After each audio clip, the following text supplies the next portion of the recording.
नमस्कार, बहुत बहुत स्वागत है आप सभी का। आप देख रहे हैं कहानी कुर्सी की। मैं हूं सौरभ शर्मा आपके साथ। स्टूडियो में मेहमान आ चुके हैं हर्षवर्धन त्रिपाठी जी, विजय त्रिवेदी जी, राकेश शुक्ला जी, समीर चौगांवकर जी। बहुत बहुत स्वागत है सर आप सभी का। राज्यसभा के चुनाव बीते, आपने देखा कांग्रेस के विधायकों ने बगावत की, कहीं वोट डाला नहीं तो कहीं भारतीय जनता पार्टी के उम्मीदवार को या उसके समर्थक को डाल दिया।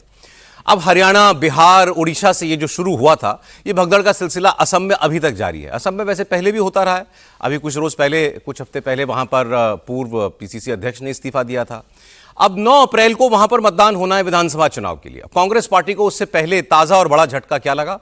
3 कांग्रेस नेताओं ने इस्तीफा दिया, जिसमें सबसे बड़ा टिकट है असम से कांग्रेस सांसद प्रद्युत बोरदोलाई का। ये नौगांव से सांसद हैं। और असम प्रदेश कांग्रेस कमेटी के उपाध्यक्ष नवज्योति तालुकदार का इस्तीफा हो गया। चुनाव आ रहे हैं, इस्तीफा होगा। वैसे सांसद का इस्तीफा होना बड़ी बात होती है, तो वो हुआ वहां पर। लेकिन इसके पीछे जो वजह सामने आ रही है वो और हैरान करने वाली है। और इस इस्तीफे के बाद जो कांग्रेस पार्टी का जवाब है वो शायद हैरान नहीं करता, क्योंकि अब आदत हो गई लोगों को इसी किस्म के रिएक्शंस की।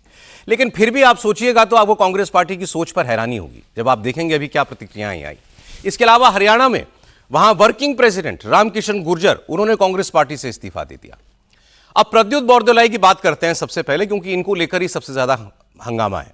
ये नौगांव से कांग्रेस के सांसद हैं और इनके संसदीय क्षेत्र में जो विधानसभा क्षेत्र आते हैं उनमें उम्मीदवारों के चयन को लेकर मीटिंग चल रही थी। बोरदोलाई का आरोप है कि इस दौरान उनको बेइज्जत किया गया, साइडलाइन किया गया, उनकी सुनी नहीं गई। इससे पहले कांग्रेस के पूर्व अध्यक्ष भूपेन बोरा भी कांग्रेस पार्टी का हाथ छोड़कर बीजेपी ज्वाइन कर चुके हैं। भूपेन बोरा ने भी यही बातें कही थी कि हमारे आत्मसम्मान के साथ हम अब और समझौता नहीं कर सकते थे। लेकिन अब मैं आपको बताता हूं जो प्रतिक्रियाएं आई हैं। कांग्रेस पार्टी और दलों को, बीजेपी को खास तौर पर कहती है कि सांप्रदायिक राजनीति करते हैं, हिंदू मुसलमान की राजनीति करते हैं। प्रद्युत बोरदोलाई ने इस्तीफा दिया तो इनके इस्तीफे के ऊपर कांग्रेस पार्टी के सांसद, दूसरे सांसद सहारनपुर से, उत्तर प्रदेश से, इमरान मसूद, उनका जो रिएक्शन आया वो वाकई सोच में डालता है। वो कह रहे हैं कि प्रद्युत बोरदोलाई उस सीट से सांसद हैं जहां पर 65% मुसलमान रहते हैं, 65% मुस्लिम आबादी है। वो कह रहे हैं कि आपने अगर आप मुसलमानों के वोट से जीतने के बाद अपनी विचारधारा के खिलाफ जाने का फैसला किया है तो फिर ये आपको सोचना पड़ेगा और लोगों को भी सोचना पड़ेगा ऐसे लोगों के साथ क्या करना है। विचारधारा के साथ समझौता नहीं करना चाहिए था। और इसको अंडरलाइन करने के लिए वो क्या बता रहे हैं बार बार, मुस्लिम सीट से जीते हैं, 65% मुसलमान वहां पर रहते हैं जहां से बोरदोलाई जीत करके आए हैं। खुद इमरान मसूद जहां से जीत कर आए सहारनपुर से, वहां भी 40% मुसलमान रहते हैं। क्या इमरान मसूद ये कहते हैं कि वो केवल मुसलमानों के वोट से जीते?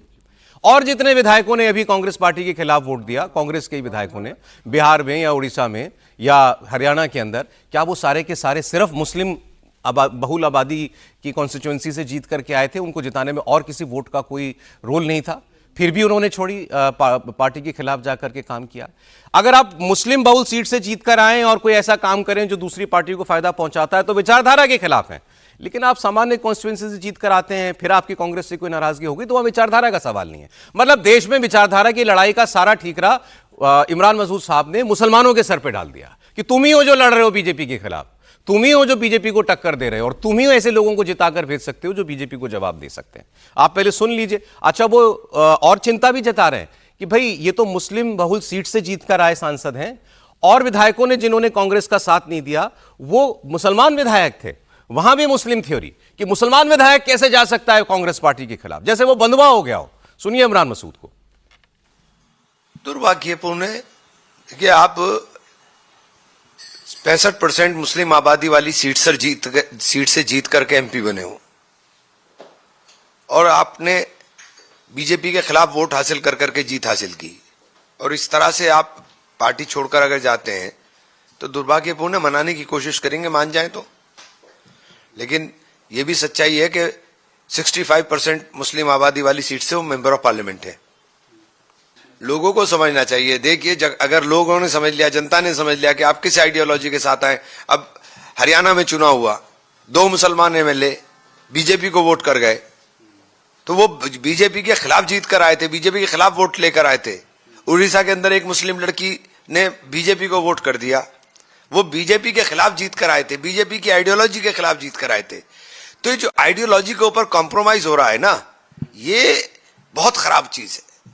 मतलब आप जिस आइडियोलॉजी से जीत कर आ रहे हो, आप उसके बिल्कुल एकदम अपोजिट जाकर ज्वाइन करते हो, तो ये लोगों को समझना चाहिए। लोग जवाब देना शुरू कर देंगे तो बंद हो जाएगा, इसके अंदर कोई कुछ नहीं कर सकता है।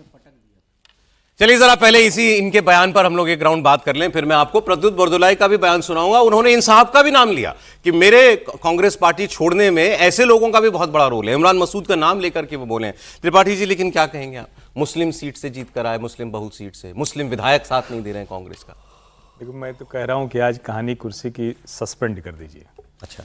और बार बार 65% मुसलमान सीट से जीतकर आने के बावजूद भाजपा में चला गया।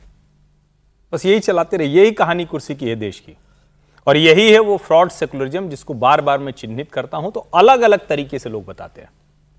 यही फ्रॉड सेकुलरिज्म। रियल सेकुलरिज्म तो ये होना चाहिए ना कि हर कोई हर किसी का सम्मान करे, हर किसी के पास लोकतंत्र में जो अधिकार है, एक वोट का अधिकार है, हम वो एक वोट जिसको ठीक लगेगा देंगे।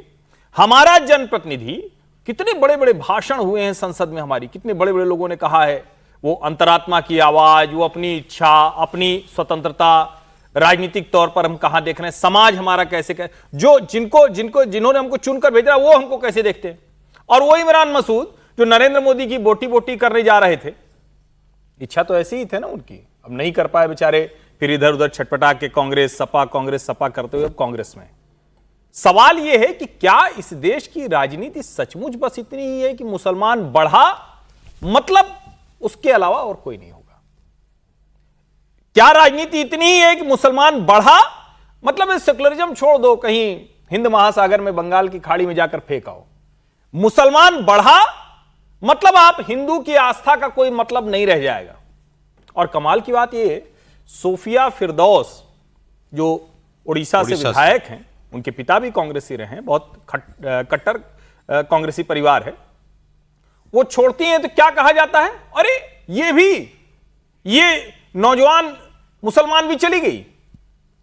तमिलनाडु में एक नौजवान मुसलमान भारतीय जनता पार्टी के साथ है, उसके ऊपर इसी तरह की टिप्पणियां की गई। क्या देश में मुसलमान गिरवी है, बंधुआ है, या मुसलमान वो चल रहा है कि एक दिन आएगा उस दिन खड़े हो जाएंगे, अभी शांत रहो, अभी इमरान मसूद की तरह कहो कि मां शाकुंभरी देवी के नाम पर रेलवे स्टेशन। अब इनकी कॉन्स्टिट्यूंसी वाले हिंदू सोचें, जो सुनते हैं कि चौहान राजपूत इनकी कॉन्स्टिट्यूंसी में बहुत है हिंदू, तो वो जरा सोचें जिन्होंने राघव लखनपाल को हरा दिया और आज ये कह रहे हैं कि 65% वाला उधर जा रहा है। और नागांव, बस एक लाइन बता दूं कि नागांव में विश्व का सबसे बड़ा लिंगाकार मंदिर है, उसको महामृत्युंजय मंदिर कहा जाता है बहुत, और उसके जो कमेटी है उसके अध्यक्ष हैं हेमंत विश्व शर्मा। जब कांग्रेस में थे तब भी वो इस मंदिर को इसी तरह से देखते थे। और वहां पर श्रीमंत शंकर देव जो असम की प्रतिष्ठा के संस्कृति, कला, हर तरह से जो लेकर जाते हैं, जिन्होंने नाम घर बनाया, उनका भी वो मूल स्थान है। वहां ये कह रहे हैं कि 65% मुसलमान वोटर है। ये दोनों जोड़ के सोचिए। अब जरा प्रद्युत बरदोलाई की बात भी आप सुन लीजिए। ये सांसद हैं और पार्टी हाईकमान पर इन्होंने अपनी बेइज्जती करने का आरोप लगाया है, और ये जहां से सांसद जीत करके आया वहां का डेमोग्राफी तो आपको इमरान मसूद ने बता दी। इनकी क्या प्रॉब्लम थी, कांग्रेस पार्टी क्यों छोड़ी, बीजेपी में क्यों गए, इनके मुंह से सुनिए। Ticket is nothing. Ticket was not a life and death question for me. What was important for me to hold my head high, and because I have, the Congress party has given me a lot.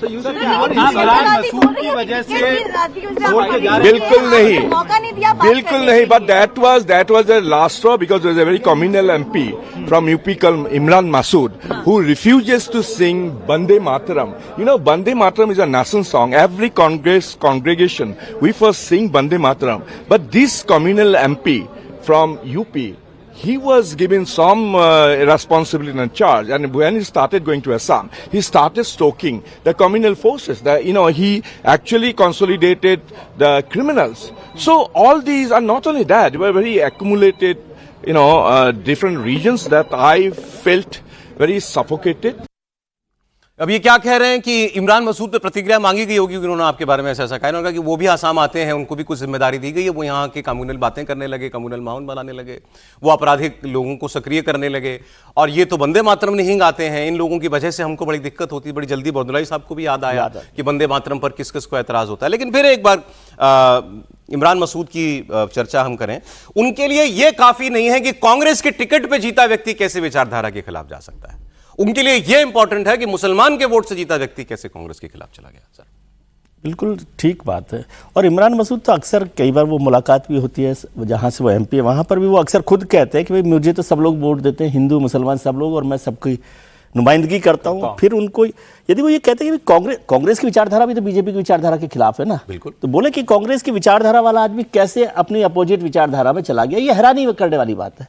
ये एक वाजिब बात होती है, लेकिन हमेशा हर मुद्दे को सांप्रदायिक नज़रिए से देखना, मुसलमानों के नज़रिए से देखना, और ये कहना 65% मुसलमानों के आबादी में भी वो हिंदू तो हैं ही, प्रद्युत बोरदोलाई मुसलमान तो नहीं है, तो इसका मतलब सब लोगों ने उनको वोट दिया ना। तो केवल मुसलमान होने की वजह से या मुसलमान नहीं होने की वजह से उनको वोट नहीं मिला हो, ऐसा नहीं है। लेकिन इमरान मसूद जो खुद अपनी कॉन्स्टिट्यूंसी के लिए बार बार कहते हैं कि वो तो सबकी नुमाइंदगी करते हैं, मैं इसको मानता कि वो कहते हैं कि कांग्रेस की जैसी विचारधारा उससे अलग जाकर विचारधारा में जा रहे हैं बीजेपी में, ये ठीक नहीं है। यहाँ तक बात समझ में आती है, लेकिन वो इसी नज़रिए से देखते हैं, इसी तरह से बात करते हैं। और उनके लिए तो झटका यह है क्योंकि अभी वो असम के प्रभारी भी है, एक तरह से वो देख रहे हैं, प्रियंका जी ने उन्हीं को जिम्मेदारी दी है। तो अब उनको मुस्लिम विधायकों ने राज्यसभा में वोट नहीं किया कांग्रेस को, इसका भी दुख है। मतलब वो कैप्टिव समझ रहे हैं, कैप्टिव समझ रहे हैं। और जो इंट्रोस्पेक्शन करना चाहिए, जिस पर कल भी हम लोग चर्चा कर रहे थे शायद, कि इंट्रोस्पेक्ट करे कांग्रेस की क्यों लोग छोड़कर जा रहे हैं। जो कल मैंने एक बात कही थी कि भाई बीजेपी में और कांग्रेस में फर्क क्या है। राहुल जी कहते कोई फर्क नहीं पड़ता, जो जा रहा है जाए, आ रहा है आए, वो अकेले लड़ेंगे, वो तो रही अकेले जाएंगे तो अकेले लड़ेंगे। और भारतीय जनता पार्टी में वो प्रधानमंत्री, वो होम मिनिस्टर, वो पार्टी अध्यक्ष और वो तमाम लोग, छोटे से छोटे कार्यकर्ता, नेता, सबके साथ बात कर रहे हैं कि भाई नहीं जाए कोई कहीं से, उनकी विचारधारा छोड़ के भी तो बहुत सारे लोग जा सकते हैं ना। तो ये जो है संगठन के तौर पर, राजनीति के तौर पर, और ये खतरनाक है। मैं इसको खतरनाक कह रहा हूँ, आमतौर पर मैं इस तरह से नहीं करता, लेकिन ये जो आइडेंटिफाई करना सांप्रदायिक तरीके से कि 65% मुसलमानों की कॉन्स्टिट्यूंसी का एमपी छोड़कर बीजेपी में जा रहा है। वैसे उनको शायद बताना चाहिए इमरान मसूद को कि अभी से 2014-2019 से पहले मोटे तौर पर 75 कॉन्स्टिट्यूंसी लोकसभा की हमारे यहाँ माइनॉरिटी डोमिनेंट मानी जाती थी। वो पूरा का पूरा पॉलिटिकल पैराडाइम बदल गया। उनमें से ज्यादातर सीटों पर आज भारतीय जनता पार्टी जीती हुई है। बिल्कुल ठीक। और ऐसे बयानों की वजह मुसलमानों के भरोसे मत, मुसलमानों को मत डालिए उसमें डॉक में। अब मैं आपको प्रियंका गांधी का बयान दिखाता हूं। अभी जो प्रद्युत बोरदोलाई कह रहे थे कि नहीं टिकट की वजह से, मैंने टिकट डिस्ट्रीब्यूशन की वजह से इस्तीफा नहीं दिया, वो एक्चुअली प्रियंका गांधी का स्टेटमेंट है। अब इससे आपको दूसरी कमजोरी पता लगेगी कांग्रेस पार्टी की, कितना गंभीरता से लिया जाता है इसे। कितने सांसद हैं कांग्रेस पार्टी के? 99 सांसद हैं, 100 सांसद हैं, उसमें से एक चला गया। किसी के बीजेपी का 300 भी हो, उसका एक चला जाए तो वहां मार हो जाए कि क्यों गया ये व्यक्ति, कैसे छोड़ करके गया, उसी के पीछे पड़ जाए कम से कम, और कुछ भी ना करें तो। यहां क्या प्रियंका जी ने रिएक्शन दिया? आई थिंक वो एक टिकट डिस्ट्रीब्यूशन से नाराज थे। ये बयान प्रियंका गांधी ना देती तो अच्छा होता, वो अवॉइड कर जाती हैं सवाल को। बहुत लोग जवाब नहीं देते जब कोई अनकंफर्टेबल सवाल आता है, फैसला है, अवॉइड, आप मत दो जवाब। लेकिन आप ऐसा एक सतही बयान दें कि आपने सिटिंग सांसद के बारे में जो उस स्टेट का है जहां पर अभी इलेक्शन होने वाला है कि वो टिकट डिस्ट्रीब्यूशन से नाराज था, तो आप क्या कर रहे थे? अगर वो व्यक्ति टिकट डिस्ट्रीब्यूशन से नाराज था तो आपने उसको, उसकी शंका दूर करने के लिए क्या किया? अच्छा, आगे वो ये भी कहती है इट इज अनफॉर्चुनेट कि हम बात नहीं कर पाए उनसे ठीक से। तो इसमें किसकी गलती है? इसमें बीजेपी को दोष देंगे, हेमंता विश्व शर्मा को दोष? ये किसकी गलती है? प्रियंका गांधी को सुनिए। And I think he was upset over one ticket allocation, and I think that I wish that we had a chance to have a conversation about it. It's unfortunate. दुर्भाग्यपूर्ण है कि हमें मौका नहीं मिला उनसे बात करने का। मौका नहीं मिला तो कांग्रेस की लीडरशिप क्या कर रही थी? और दुर्भाग्यपूर्ण किसके लिए है ये? आपके लिए दुर्भाग्यपूर्ण तो दुर्भाग्यपूर्ण नहीं है, आपके लिए सोचने का विषय होना चाहिए कि क्यों गया वो आदमी छोड़ के आपकी पार्टी। दुर्भाग्यपूर्ण ये है क्योंकि कांग्रेस की लीडरशिप को अपने सांसद से बात करने का मौका नहीं मिला, टाइम नहीं मिला। देखिए, भूपेंद्र बोरा जी जब तक राहुल गांधी जी से बात नहीं किए थे तब तक बड़े असमंजस में थे कि कांग्रेस छोड़े या ना छोड़े। लेकिन जैसे ही उनके राहुल गांधी जी से बात हुई, तुरंत वो फैसला ले लिए कांग्रेस छोड़ देगा। प्रियंका जी के नेतृत्व में असम का चुनाव हो रहा है स्क्रीनिंग कमेटी के, उसका रुझान आना शुरू हो गया है। ये दूसरा राज्य है उत्तर प्रदेश के बाद जहाँ प्रियंका जी के नेतृत्व में चुनाव हो रहा है असम का। पूरा मैनेजमेंट प्रियंका जी के हाथ में है। दरअसल एक बात मैं, और अभी आपने जो बाइट दिखाया उसके बाद मैं एक चीज़ लगातार सोचना शुरू कर दिया हूँ कि मुस्लिम एजेंडा इमरान मसूद का है जिसको लेके आगे बढ़ रहे हैं राहुल गांधी जी, या राहुल गांधी जी का है जिसको लेके आगे बढ़ रहे हैं इमरान मसूद जी। ये बड़ा असमंजस की स्थितियों में मैं आ गया हूँ कि है किसका एजेंडा ये, क्योंकि राहुल जी इस समय पर पूरे देश में दो एजेंडा लेके चल रहे हैं, दलित और मुस्लिम। तो इमरान मसूद जी की तरफ से जिस तरीके से दावेदारी की गई है उससे अब एक स्थिति ये पैदा हो गई है कि वास्तव में कांग्रेस का एजेंडा अब क्या इमरान मसूद सेट करने लगे हैं जिसको लेके राहुल गांधी आगे बढ़ रहे हैं, और राहुल गांधी जिस तरीके के एजेंडे को लेके आगे बढ़ रहे हैं उसके चलते कूद फांद उछल कूद कांग्रेस में बहुत ज़्यादा होने लगी है। तो ऐसे में अब कांग्रेस के सामने चुनौती ये है कि आला कमान प्रभावी है या मुस्लिम एजेंडा को प्रभावी करने का प्रयास किया जा रहा। सर आप नतीजे पे किस पे पहुंचे?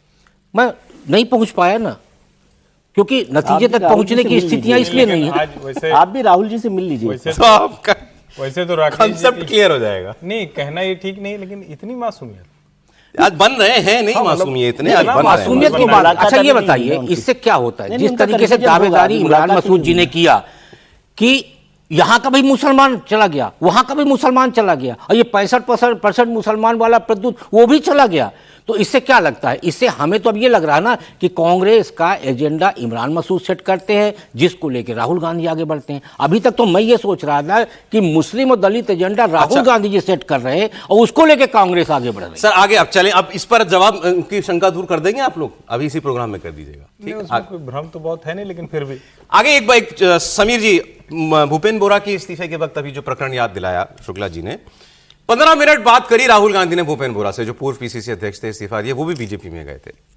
या तो आप राहुल गांधी से बात ना कराओ उनकी, राहुल गांधी से बात तब कराओ जब वो आपको पता होगी ये मान जाएगा व्यक्ति। राहुल गांधी ने 15 मिनट बात की, उसके बाद आप प्रेस कॉन्फ्रेंस में उस व्यक्ति को बगल में लेके बैठे और आपने कहा कि अब इनकी दिक्कत दूर हो गई है, अब ये हमारे साथ हैं, ये कहीं नहीं जा रहे, और उसके 2 घंटे के बाद वो आदमी इस्तीफा दे देता है।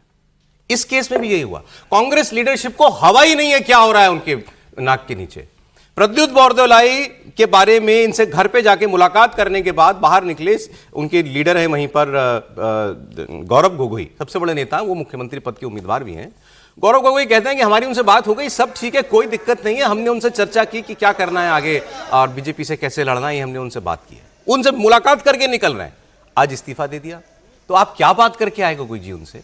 क्या समझ के आए आप? मन क्या टटोल के आए थे आप प्रद्युत बोरदोलाई का? वही जैसा आपने भूपेंद्र बोरा के बारे में सोचा था। सुनिए गौरव गोगोई। इस प्रकार के खबरों का मैं निंदन करता हूं। बार बार असम के मुख्यमंत्री मीडिया के द्वारा हमारे वरिष्ठ सांसद प्रद्युत बोरदोलाई पर राजनीतिक रूप से दाग लगाने की कोशिश करते हैं, उनकी छवि को हनन करने की कोशिश करते हैं। अभी मैं और हमारे जनरल सेक्रेटरी जितेंद्र सिंह जी प्रद्युत बोरदोलाई जी से मिलके आए और एक व्यापक चर्चा आने वाले चुनाव में कौन से वो बातों विषयों के साथ हम लोगों के पास जाएंगे और नए असम की क्या कल्पना हम कर रहे हैं उसको लेकर हमने एक व्यापक चर्चा की है।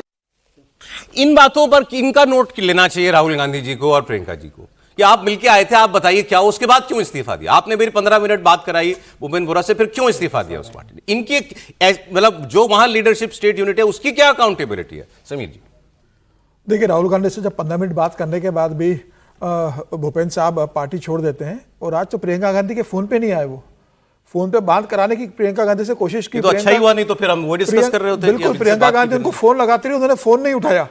तो ये स्थिति है कांग्रेस की कि कांग्रेस के बड़े नेताओं से अगर आपके विधायक और सांसद बात करने को तैयार नहीं है तो क्या कौन कांग्रेस में रुकने को तैयार है, कौन कांग्रेस का रुकेगा? अब कांग्रेस की समस्या क्या है? कांग्रेस ये कहती है कि भारतीय जनता पार्टी तो कहती है हमें मुसलमानों के वोट नहीं चाहिए, हम मुसलमानों को टिकट नहीं देते लोकसभा में, हम मुसलमानों को मोदी कैबिनेट में मंत्री नहीं बनाते हैं। हेमंत विजय शर्मा तो खुल के कहते हैं कि 20-22 सीटों पर तो हम कैंडिडेट उतारेंगे नहीं, वो तो हम लड़ते नहीं है वहां पर, वो तो खुलकर कहते हैं कि मुझे मुसलमानों का वोट नहीं चाहिए। इतनी स्थिति होने के बाद भी अगर मुसलमान बहुल्य सीट से अगर कांग्रेस का सांसद छोड़कर जा रहा है, इतना कांग्रेस के तुष्टीकरण की राजनीति करने के बाद कि रेवंत रेड्डी कहते हैं कि भाई मुझे तो आप रेवंतुद्दीन कहें, कांग्रेस है तो मुसलमानों का सम्मान बना हुआ है, कांग्रेस है तो मुसलमान इस देश में सुरक्षित हैं, और इतनी मुसलमानों की तुष्टीकरण राजनीति करने के बाद भी अगर मुस्लिम राज्यसभा सांसद में एक विधायक, उड़ीसा की महिला पहली विधायक जो वहां से उड़िया मुस्लिम विधायक, वो अगर क्रॉस वोटिंग कर देती है, कांग्रेस का कहना नहीं मानती कांग्रेस की लीडरशिप का, तो कांग्रेस के लिए बड़ा संकट है। और कांग्रेस सोच रही कि भाई जिसके लिए राजनीति कर रहे हैं, जिस मुस्लिम वोट बैंक के लिए हमने पूरे हिंदू वोट बैंक को एक तरफ खारिज कर दिया, हम मुसलमान वोट बैंक के लिए हमने अपने आपको हिंदुओं का विरोधी बता दिया। राहुल गांधी राम मंदिर जाने से डरते हैं सुन्नी वोट बैंक के कारण, प्रियंका गांधी राम मंदिर जाने से डरती है उस वोट बैंक के कारण, और उस वोट बैंक ने उनका साथ छोड़ दिया। तो कांग्रेस के साथ तो हिंदू है ही नहीं, कांग्रेस अगर मुसलमान भी चले जाएंगे तो कांग्रेस के पास बचेगा क्या? अब तो अभी आसाम का चुनाव है, केरल का चुनाव है, तमिलनाडु का चुनाव है, यहाँ पे अच्छी संख्या में मुस्लिम मतदाता है। बंगाल में इतने अच्छे चुनाव है कि वहां कांग्रेस का कुछ नहीं है, इसलिए कहीं नहीं है, किसी भी स्टेट में नहीं है, किसी भी स्टेट में नहीं। आप बाकी चुनावी राज्यों के नाम लिए, बंगाल का नाम नहीं लिया। बंगाल का बाद में लिया मैंने कि बंगाल में तो ममता बनर्जी से जुड़ा हुआ, उसके बाद भी बंगाल में कांग्रेस की स्थिति क्या देखी आप?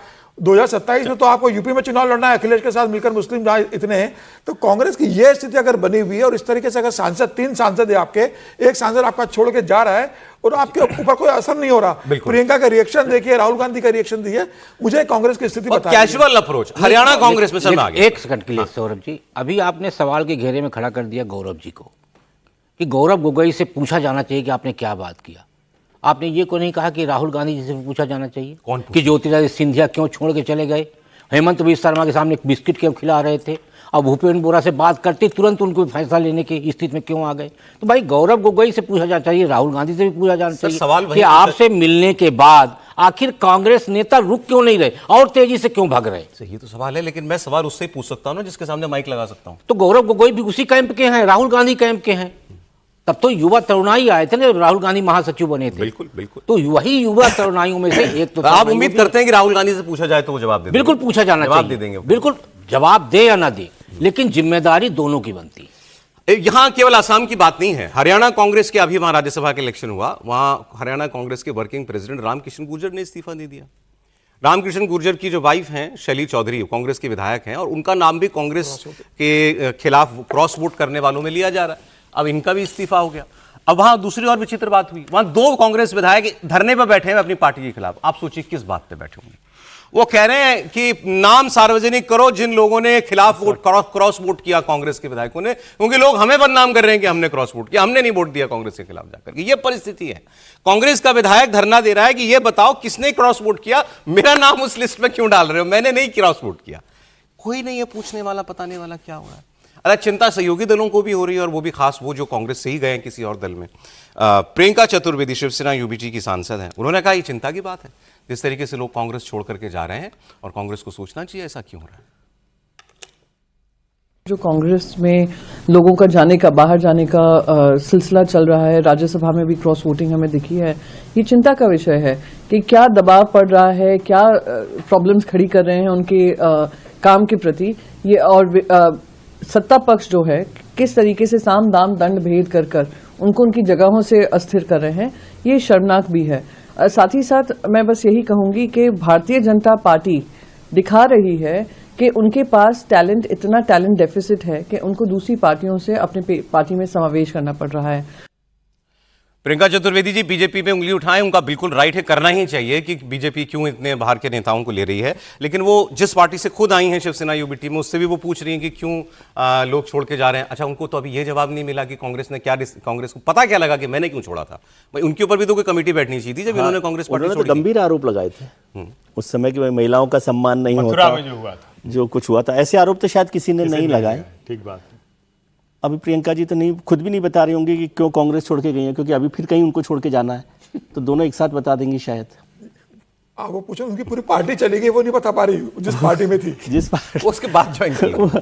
तो वो अभी देखिए कांग्रेस के लिए गंभीर संकट, मैं इसको राजनीतिक संकट के तौर पर देख रहा हूँ। हरियाणा में भी जो कुछ हुआ, हम लोग राज्यसभा के चुनाव हो रहे थे तब भी हम लोगों ने इस पर चर्चा की थी कि हरियाणा में, और भूपेंद्र हुड्डा ने थोड़ी बहुत इज्जत बचा ली कि वहां पर वो सीट बच गई। वो हार गई थी कांग्रेस, वो बच गई, बीजेपी की अपनी गलतियों से हो गई, बाकी वो सीट भी निकल सकती थी, और उसमें राहुल गांधी जी का बड़ा योगदान रहा उस सीट को जीतने में, क्योंकि वो उसमें शामिल नहीं थे पूरे प्रोसेस में।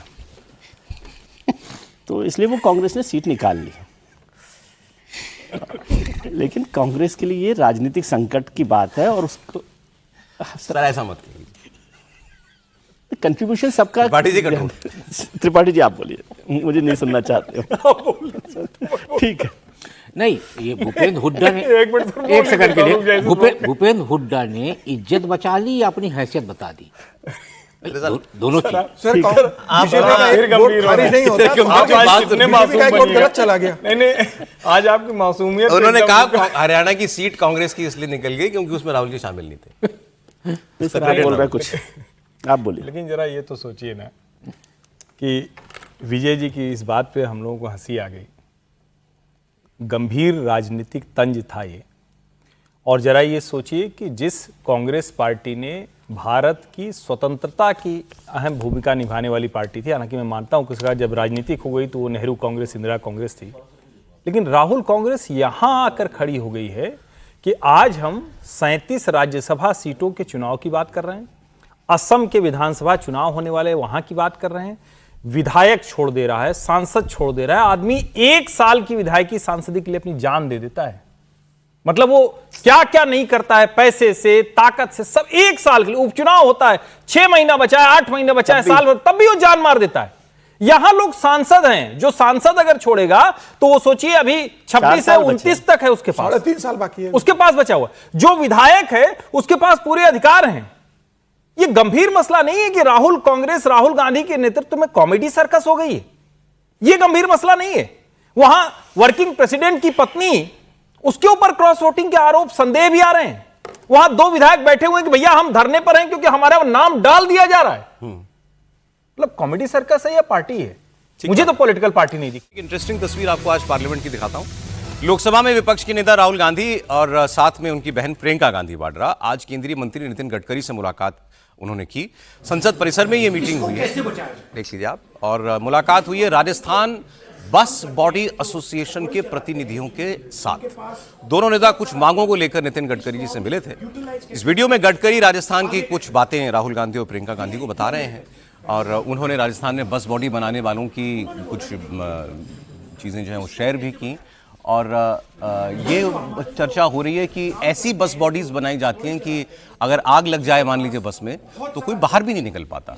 ऊपर के हिस्से में भी एसी लगे हुए होते हैं। अगर कभी कोई दुर्घटना हो जाए तो लोगों के बचने की भी बड़ी कम संभावना होती है।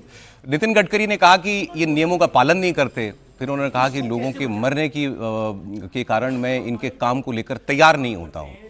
अच्छा, ये स्लीपर बसों में आग लगने की घटनाओं को लेकर के हो रहा है। आपने याद होगा, आपको पीछे बहुत सारी घटनाएं ऐसी एक के बाद एक कई सारी घटनाएं हुई थी। तो राहुल गांधी क्या कह रहे हैं उनसे जरा ये भी सुन लेते हैं, एक बार सुना दीजिए। उन्होंने बोला कि देखिए इसको कैसे बचाया जाए। ये जो हमारे जो काम करते हैं, जो हथौड़ी चलाते हैं, जिनके पास बहुत सारा ज्ञान है, इसको हम यूटिलाइज कैसे करें, इसको हम आगे कैसे बढ़ाएं, ये मेन क्वेश्चन। उन्होंने बोला कि देखिए इसको कैसे बचाया जाए। ये जो हमारे जो काम करते हैं, जो हथौड़ी चलाते हैं, जिनके अच्छी तस्वीर है। इस तरीके से विपक्ष के नेता का केंद्रीय मंत्री से मिलना किसी सिलसिले के अंदर, यही काम होता है नेताओं का, यही काम होता है पार्लियामेंटेरियंस का। कभी किसी और मंत्री से भी मिला करें राहुल गांधी। प्रियंका जी भी मिली थी कुछ रोज पहले, तो नितिन गडकरी से ही वो मिली थी। नितिन गडकरी वैसे सुलभ व्यक्ति भी हैं, ऑपोजिशन के लिए भी, सभी लोगों के लिए, तो उनसे बातचीत हो ही जाती है। जी सर। राहुल गांधी तो विपक्ष के नेता है ना, तो कई बातों को पीएम से भी मिल सकते हैं ना। वो पीएम को चिट्ठी लिख सकते हैं, पीएम से मिल सकते हैं, पीएम से समय मांग सकते हैं कि भाई इस विषय पे मुझे आपसे बात करना है। कई अंतर्राष्ट्रीय मुद्दे पे वो देश के सरकार के रुख का समर्थन भी कर सकते हैं कई मामलों को लेके। तो कितनी बार राहुल ने, अगर कहते हैं कि शेडो प्राइम मिनिस्टर विपक्ष का नेता, तो राहुल गांधी विपक्ष का रहते हुए कितनी बार प्रधानमंत्री मोदी से मुलाकात की, कितनी बार प्रधानमंत्री मोदी से कहा है कि इस मामले पे हम सरकार के रुख का समर्थन करते हैं, हम आपके साथ हैं। ऑपरेशन सिंदूर होता है तो आप सरकार से पूछते हो कि आप बताइए कितने प्लेन हमारे गिरे। ट्रम्प कहते हैं इकोनॉमी डेड है, तो आप ट्रम्प को हड़काने के बजाय आप कहते हैं कि ट्रम्प बिल्कुल सही कर रहे हैं, भारत की इकोनॉमी डेड है। आप हर तरीके से मुझे लगता है कि सिर्फ मोदी का विरोध करते हो। ठीक है, आप नितिन गडकरी से मिलने गए, नितिन गडकरी के पास आप गए, प्रियंका गांधी पहले भी मिलकर आई। प्रियंका गांधी प्रधानमंत्री मोदी के साथ एक बातचीत करती हुई जो तस्वीर हुई थी, बहुत अच्छी तस्वीर वो आई थी। तो भाई सांसद के रूप में प्रियंका गांधी अपनी भूमिका निभा रही है। प्रियंका गांधी अपने संसदीय क्षेत्र वायनाड में कई समस्या हुई तो वो लेकर अपने मंत्रियों के पास जाती चर्चा करने के लिए।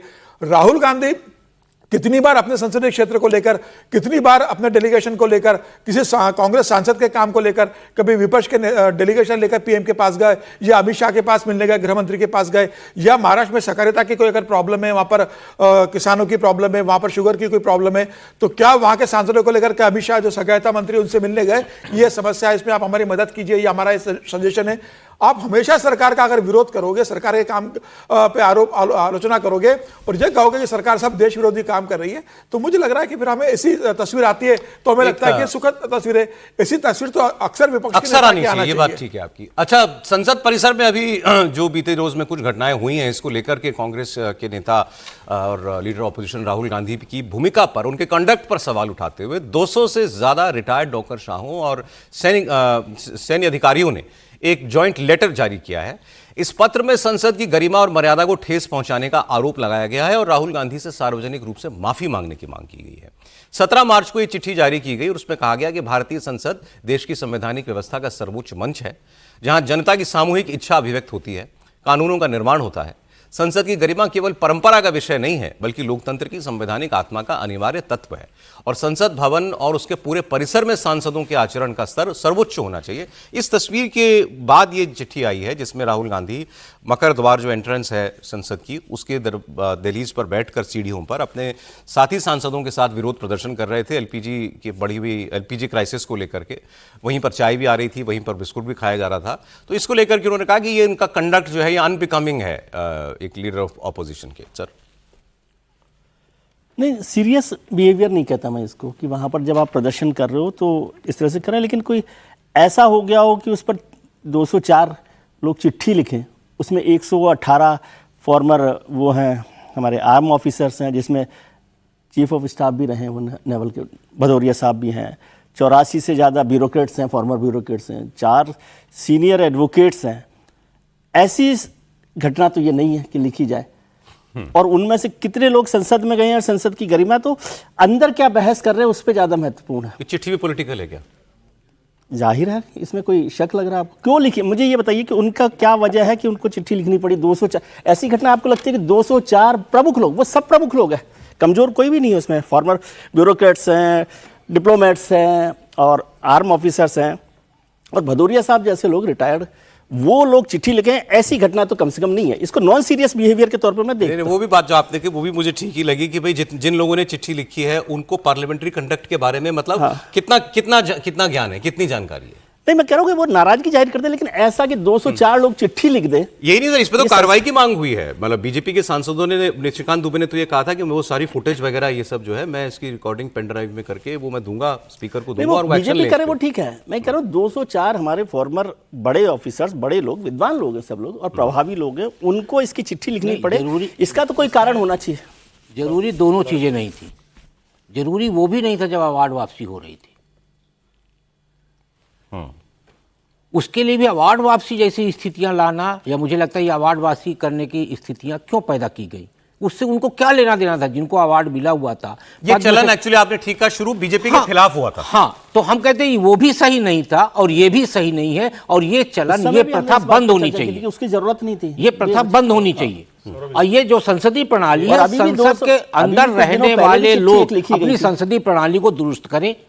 देवगौड़ा जी की तरफ से जो चिट्ठी लिखी गई सोनिया जी को, उसको मैं वाजिब मानता हूं कि उनकी तरफ से चिट्ठी लिखना वाजिब था। वो संसदीय प्रणाली के बता भी दीजिए सर क्या लिखा उन्होंने। वो महत्वपूर्ण चिट्ठी है। हाँ, मैं बोल रहा हूँ वो इसका जवाब एक लाइन में दिया है सोनिया जी ने। आपको जानकारी है क्या? केवल एक लाइन लिखी है कि आई लुक इनटू इट। उन्होंने राहुल गांधी के कंडक्ट पर लिखा? हाँ, लिखा। उन्होंने नाम लिए बगैर लिखा, इशारा पूरा किया है और मैं इसको ठीक करने की कोशिश, ऐसा शब्द बस 2 लाइन का उनका जवाब है, लेकिन वो चूंकि देवगौड़ा जी लिखते वो महत्वपूर्ण बात, चर्चा इन सब पर हो रही है, तो बड़ा अच्छा डेमोक्रेटिक जो बैलेंसिंग ऑफ पावर है ना, वो हो रहा है। इसको आप इस तरह से मत देखिए, अधिकारी कोई स्वतः स्फूर्त सब जाग गए होंगे, सबको अचानक राहुल जी का चाय बिस्किट खाना बड़ा बुरा लगने लगा होगा, ऐसा तो मैं कतई नहीं मानता और देश भी नहीं मानता है।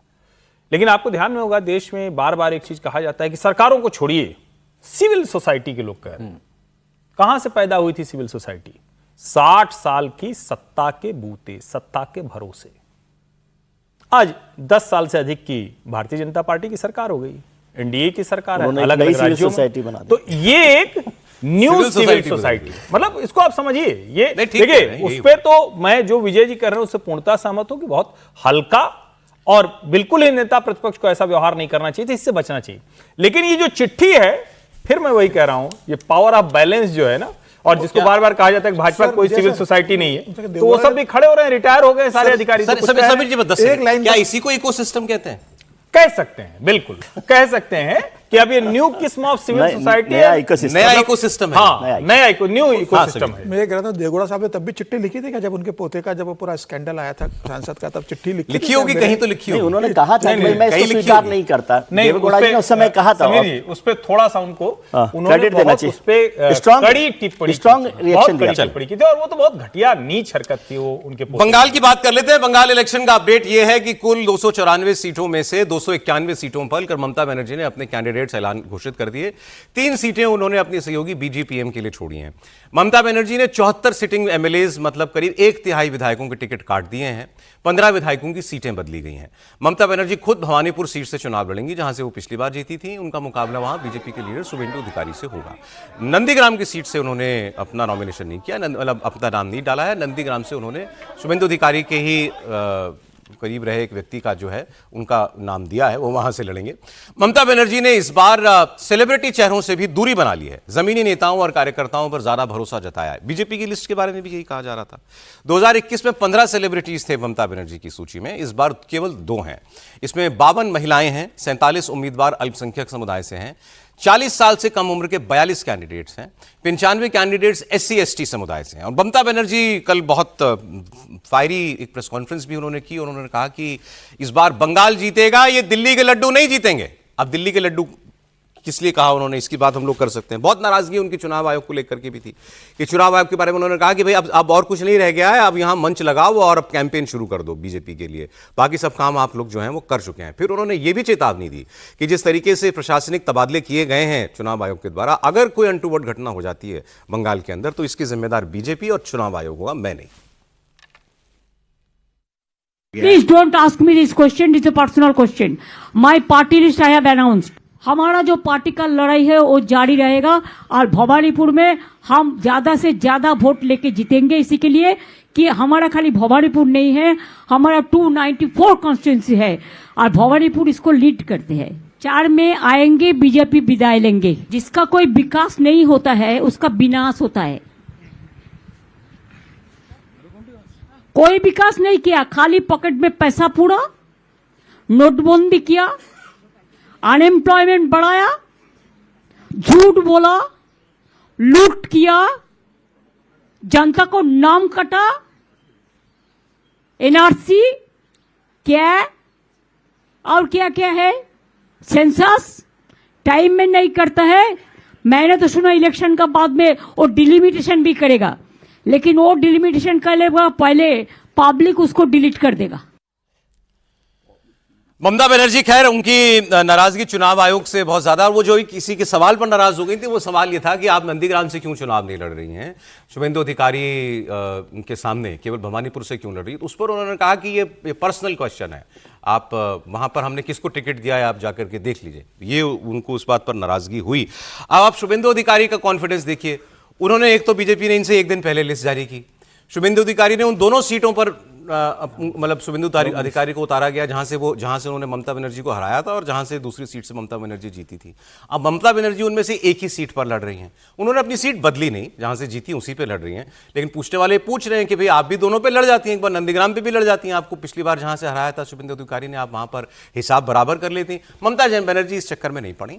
उन्होंने वहां से उनके किसी शुभेंदु अधिकारी के ही जान पहचान के आदमी को उतार दिया। शुभेंदु अधिकारी की राह आसान हो गई, इससे इतना ही कहा जा सकता है। समीर जी, निश्चित रूप से शुभेंदु अधिकारी नंदीग्राम में स्ट्रांग उनका होल्ड है। 2016 का चुनाव उन्होंने वहां से जीता था विधानसभा का, फिर 2021 का जीता, और 2021 तो इसलिए वो चर्चा में आया कि ममता बनर्जी उनको वहां चुनौती देने चली गई थी, इसलिए वो चुनाव हुआ। और उसमें शुभेंदु अधिकारी ने भले ही 1800-2000 वोट से जीते, लेकिन उन्होंने ममता बनर्जी मुख्यमंत्री को चुनाव हराया। एक बहुत बड़ी बात थी एक मुख्यमंत्री को, वो भी ममता बनर्जी जैसी जमीनी स्तर की मुख्यमंत्री को हराना बहुत बड़ी बात थी। और उसके बाद से निश्चित रूप से भारतीय जनता पार्टी के अंदर शुभेंदु अधिकारी का पद बहुत मतलब तेजी से बड़ा है उसके अंदर। इस बार ममता बनर्जी अपनी चिर परिचित सीट से लड़ रही है। इस बार ममता बनर्जी नहीं चाहती कि पूरा चुनाव का जो प्रचार और चुनाव पूरा शुभेंदु अधिकारी बनाम ममता बनर्जी का नंदीग्राम में फिर हो जाए और बाकी जगह फोकस ना और ममता बनर्जी भी बन जाए। हाँ, उससे वही टेंशन चला जाता है, पूरा मीडिया का चला भी बहुत जाता है, फोकस पूरा रहता है। सिर्फ वही सीट पे ध्यान रहता है। तो ममता बनर्जी अब पूरे 294 जो उन्होंने कहा है कि भाई भवानीपुर लीड करती है, 294 पे ममता बनर्जी चुनाव लड़ रही है, तो उनका पूरा फोकस और अपनी पार्टी की इकलौती सुपरस्टार प्रचारक ममता बनर्जी है, उनको सारी सीटों पर प्रचार करना होगा। इस बार इतना भी समय नहीं है। बीजेपी की लिस्ट देखिए, आपने कहा था कि अच्छी लिस्ट है ये, इनकी लिस्ट देखिए आपने। नहीं, मुझे लगता है कि अब 15 साल का जब चुनाव लड़ने जाओगे, 3 साल तीसरी बार चौथी बार मुख्यमंत्री बनने जाना, तो आपको ऐसी ही सूची निकालना पड़ेगी।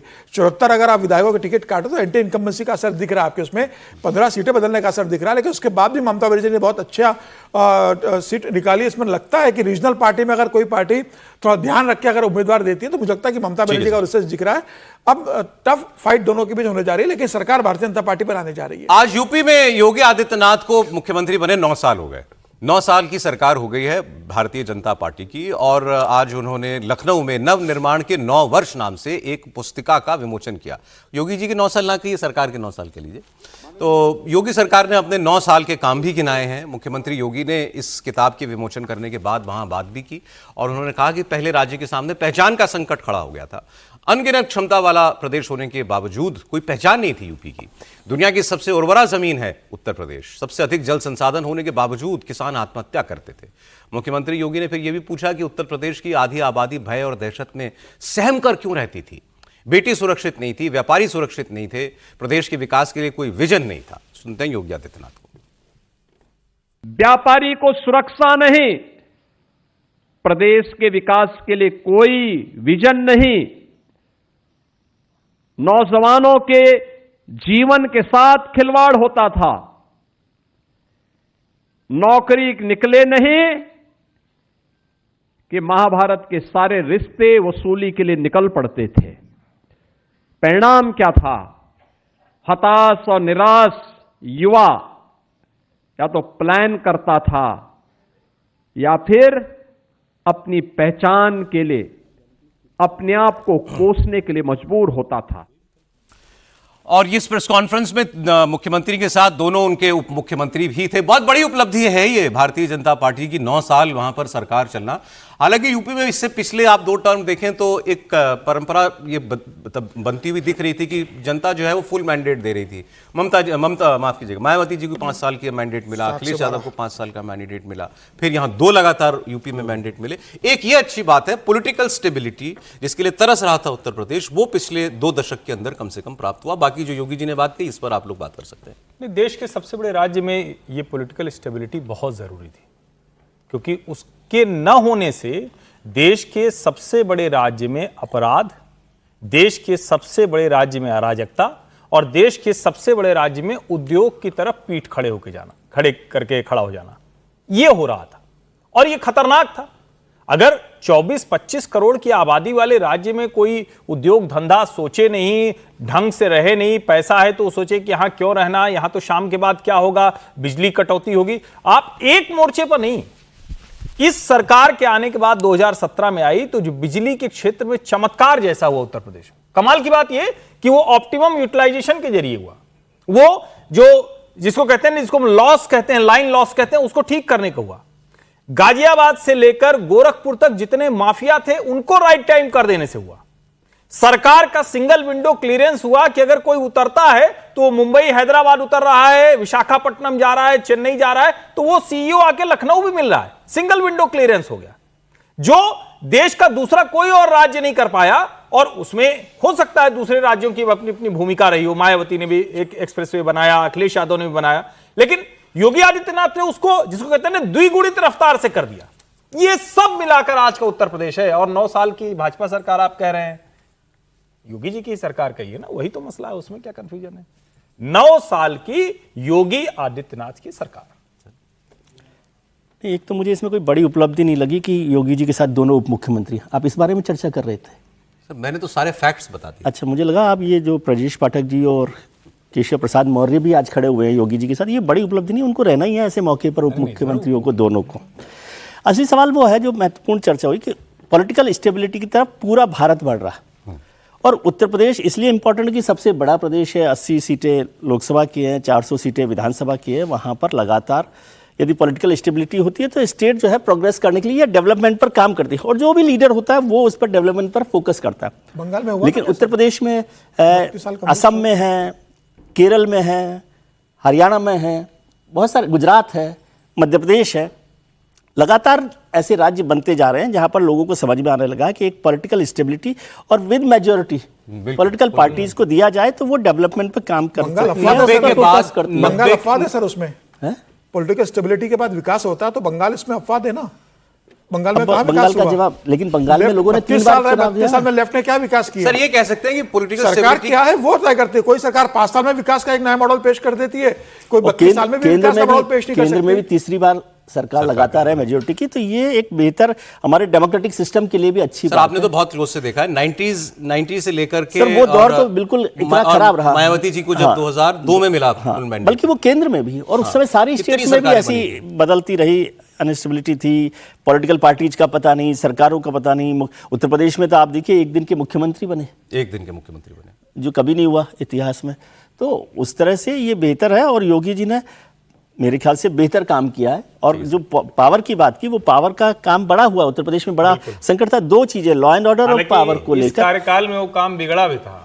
इस कार्यकाल में आगे अभी जो क्राइसिस चल रहा है हमारे यहाँ, ये एलपीजी वाला, सिलेंडर वाला, उसकी बात कर लेते हैं। इस सब के बीच एक और टैंकर जो है जग लड़की, ये भारतीय फ्लैग वाला तेल टैंकर, जिसमें तकरीबन, अच्छा ये तेल का टैंकर है, इसमें लगभग 80,000 पहले एलपीजी वाला था, मीट्रिक टन कच्चा तेल है।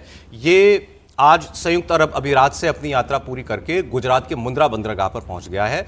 और खास बात यह है कि यह तेल टैंकर रविवार सुबह फुजेरा बंदरगाह से रवाना हुआ था, ठीक उस हमले के एक दिन बाद जब उस पोर्ट के ऊपर तेल टर्मिनल पर हमला किया गया था, जिससे वहां पर कामकाज बाधित भी हो गया था। और सरकार ने यह बताया कि हालात अब काफी सामान्य है। पेट्रोलियम मिनिस्ट्री की जॉइंट सेक्रेटरी सुजाता शर्मा ने कल बताया कि 70 लाख से ज़्यादा लोग जो हैं वो अब प्रतिदिन एलपीजी सिलेंडर की बुकिंग कर रहे थे, उन्होंने की है, जो एक नॉर्मल डे की बुकिंग से करीब 40% ज़्यादा है। लेकिन ये आंकड़ा और ज़्यादा बढ़ चुका था, उससे थोड़ा अब ये नीचे आ रहा है। इसके अलावा लगातार कालाबाजारी और होर्डिंग के ऊपर राज्य सरकारें जो हैं वो काम कर रही हैं। 15,000 सिलेंडर जब्त भी किए गए हैं अलग अलग जगहों पर, इसी तरह रेड मार के। सर क्या अभी क्या परिस्थिति है, ग्राउंड रिपोर्ट गैस की? मुझे लगता है अब इस पर चर्चा करने लायक इसलिए नहीं क्योंकि विपक्ष भी अब चर्चा करना बंद कर दिया। गैस आ चुकी है, तेल का कोई संकट नहीं हुआ। अमेरिका जैसे देश में जो तेल है उसका दाम बढ़ गया, भारत में बढ़ा नहीं। जो गैस के दाम भारत में बढ़े हैं वो ग्लोबल के कारण बढ़े। ग्लोबल पहले ये था कि 398 डॉलर पहले गैस था, फिर बाद में $499 हो गया, तो थोड़ा बहुत बढ़ाना पड़ा भारत में। भारत में गैस की किल्लत को लेके एक बड़ा प्रोपेगेंडा, बड़ा पैनिक किया गया।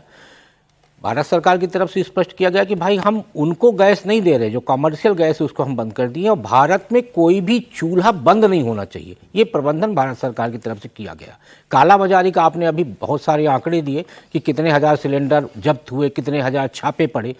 अब गैस आ चुकी है, गैस सबको मिलेगी, और अब ये भी स्पष्ट हो गया कि सिर्फ घरेलू गैस ही नहीं, अब कमर्शियल गैस भी मिलेगी। इसका मतलब ये है कि भंडारण हमारे यहाँ पर्याप्त हो चुका है तेल और गैस का, इसलिए विपक्ष भी अब इस विषय पे कोई बात नहीं कर रहा। अब मतलब ऐसी कोई क्राइसिस जैसी स्थिति नहीं, क्राइसिस पैदा करने या अफवाह फैलाने जैसी स्थिति नहीं है। अच्छा ठीक, चले एक लाइन जोड़ना जरूरी, क्राइसिस नहीं है, लेकिन अगर युद्ध चलता रहेगा, खिंचता रहेगा, तो हमें उसके लिए तैयार रहना पड़ेगा। ये जरूरी है, क्योंकि ये जो आ रहा है जहाज, ये आ रहा है, इसलिए स्थितियां आगे की तरफ बढ़ रही हैं। और ये ठीक बात है कि जितनी थी नहीं उसको क्राइसिस उतना ज्यादा पैदा करने की या दिखाने की कोशिश की गई, लेकिन अगर ये युद्ध खींचेगा तो क्राइसिस बढ़ेगी।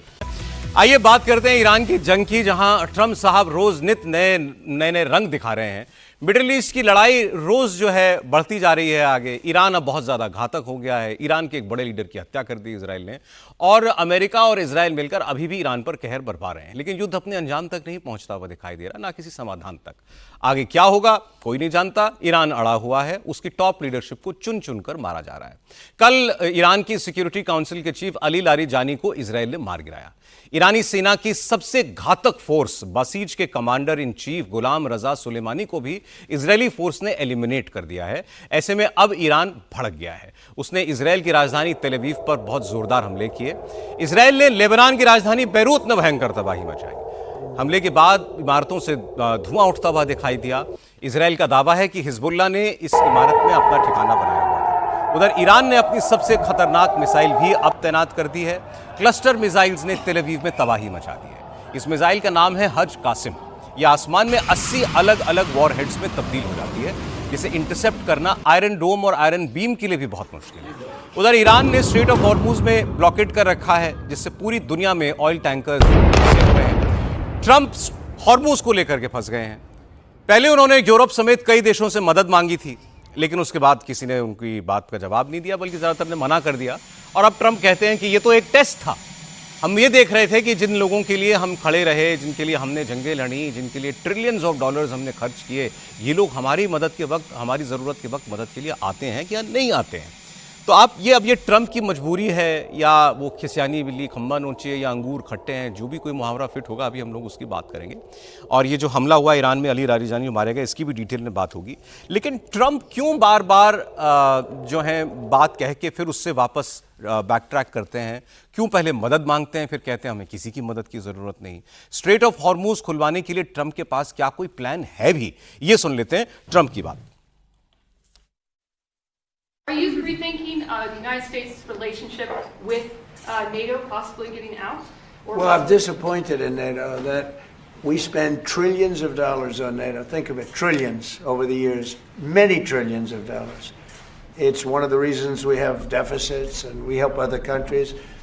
And when they don't help us, I mean, it's certainly something that we should think about. I don't need Congress for that decision, as you probably know. I can make that decision myself. I'd work with some very smart people.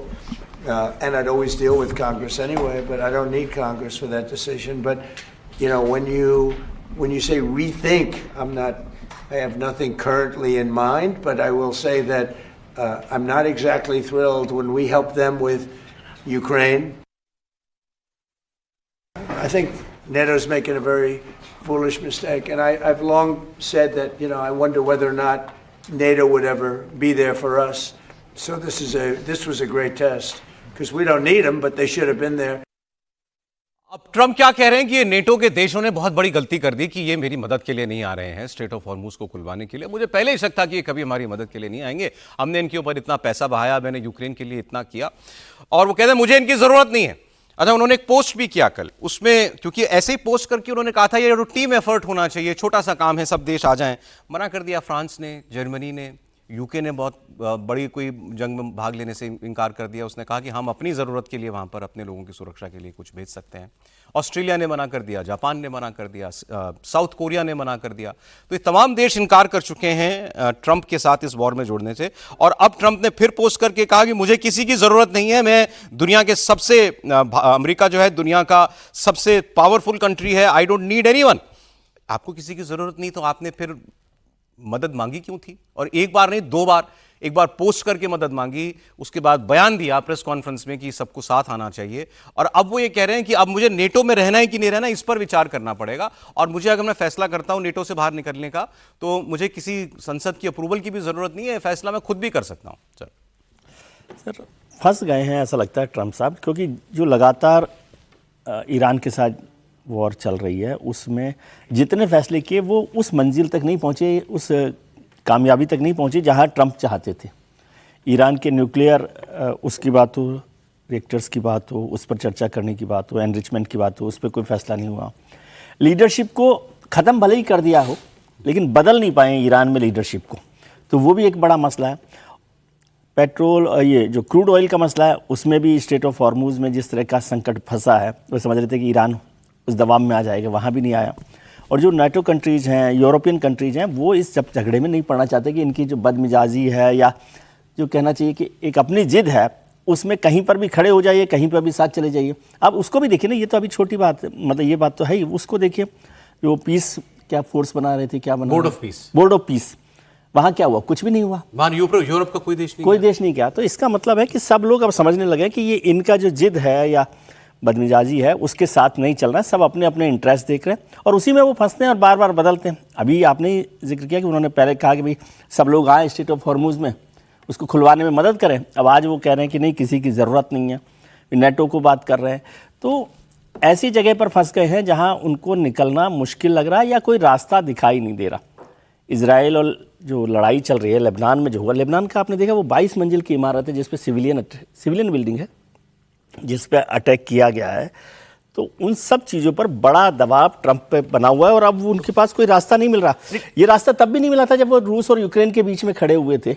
दोनों पहले ऐलान कर दिया कि तो मैं 24 घंटे में खत्म कर दूंगा। नहीं, कल उन्होंने एक और बड़ा स्टेटमेंट दिया जिस पर यकीन नहीं किया जा सकता। उन्होंने उनसे पूछा गया कि जो अरब देशों पे हमला कर रहा है ईरान, इसके बारे में आपको क्या कहना है? उन्होंने कहा मैं बहुत शॉक्ड हूं, मैं हैरान हूं कि, और मुझे नहीं लगा था कि ईरान ऐसा करेगा। तो पूछा आपको क्या ये सिनारियो की कल्पना नहीं की गई थी कि ईरान अपने पड़ोसी देशों पर हमला कर देगा, अमेरिकी बेसिस पर हमला करेगा? उन्होंने कहा बिल्कुल नहीं, ऐसे मतलब ये मुमकिन ही नहीं है कि उनके एडवाइजर्स ने ये सिनारियो, उनके मिलिट्री जनरल्स ने ना ये सिनारियो जो है सोचा हो। लेकिन ट्रंप कह रहे हैं कि हम बड़े हैरान हैं इस बात से। अब वो कह रहे हैं मैं नेटो से बाहर भी निकल सकता हूं। लेकिन क्या करें और नेटो के देश अगर ये ना करें तो? ट्रंप उनको बेइज्जत करते हैं, जलील करते हैं। आप एक राष्ट्र के प्रधानमंत्री या राष्ट्रपति के लिए ऐसी बातें कैसे कह सकते हैं? कभी ना कभी तो किसी का आत्मसम्मान जागेगा। कल भी उन्होंने यही किया। कल उन्होंने जब वो ब्रिटेन के प्रधानमंत्री को लेकर के बात कर रहे थे कि स्टारमर साहब कह रहे हैं कि हम किसी लड़ाई में नहीं फंसना चाहते, तो वो पीछे मुड़े ऐसे। ये देखिए उनका पीछे आप ये देख रहे हैं किसकी बस्ट है, मूर्ति किसकी है? ये विंस्टन चर्चिल है।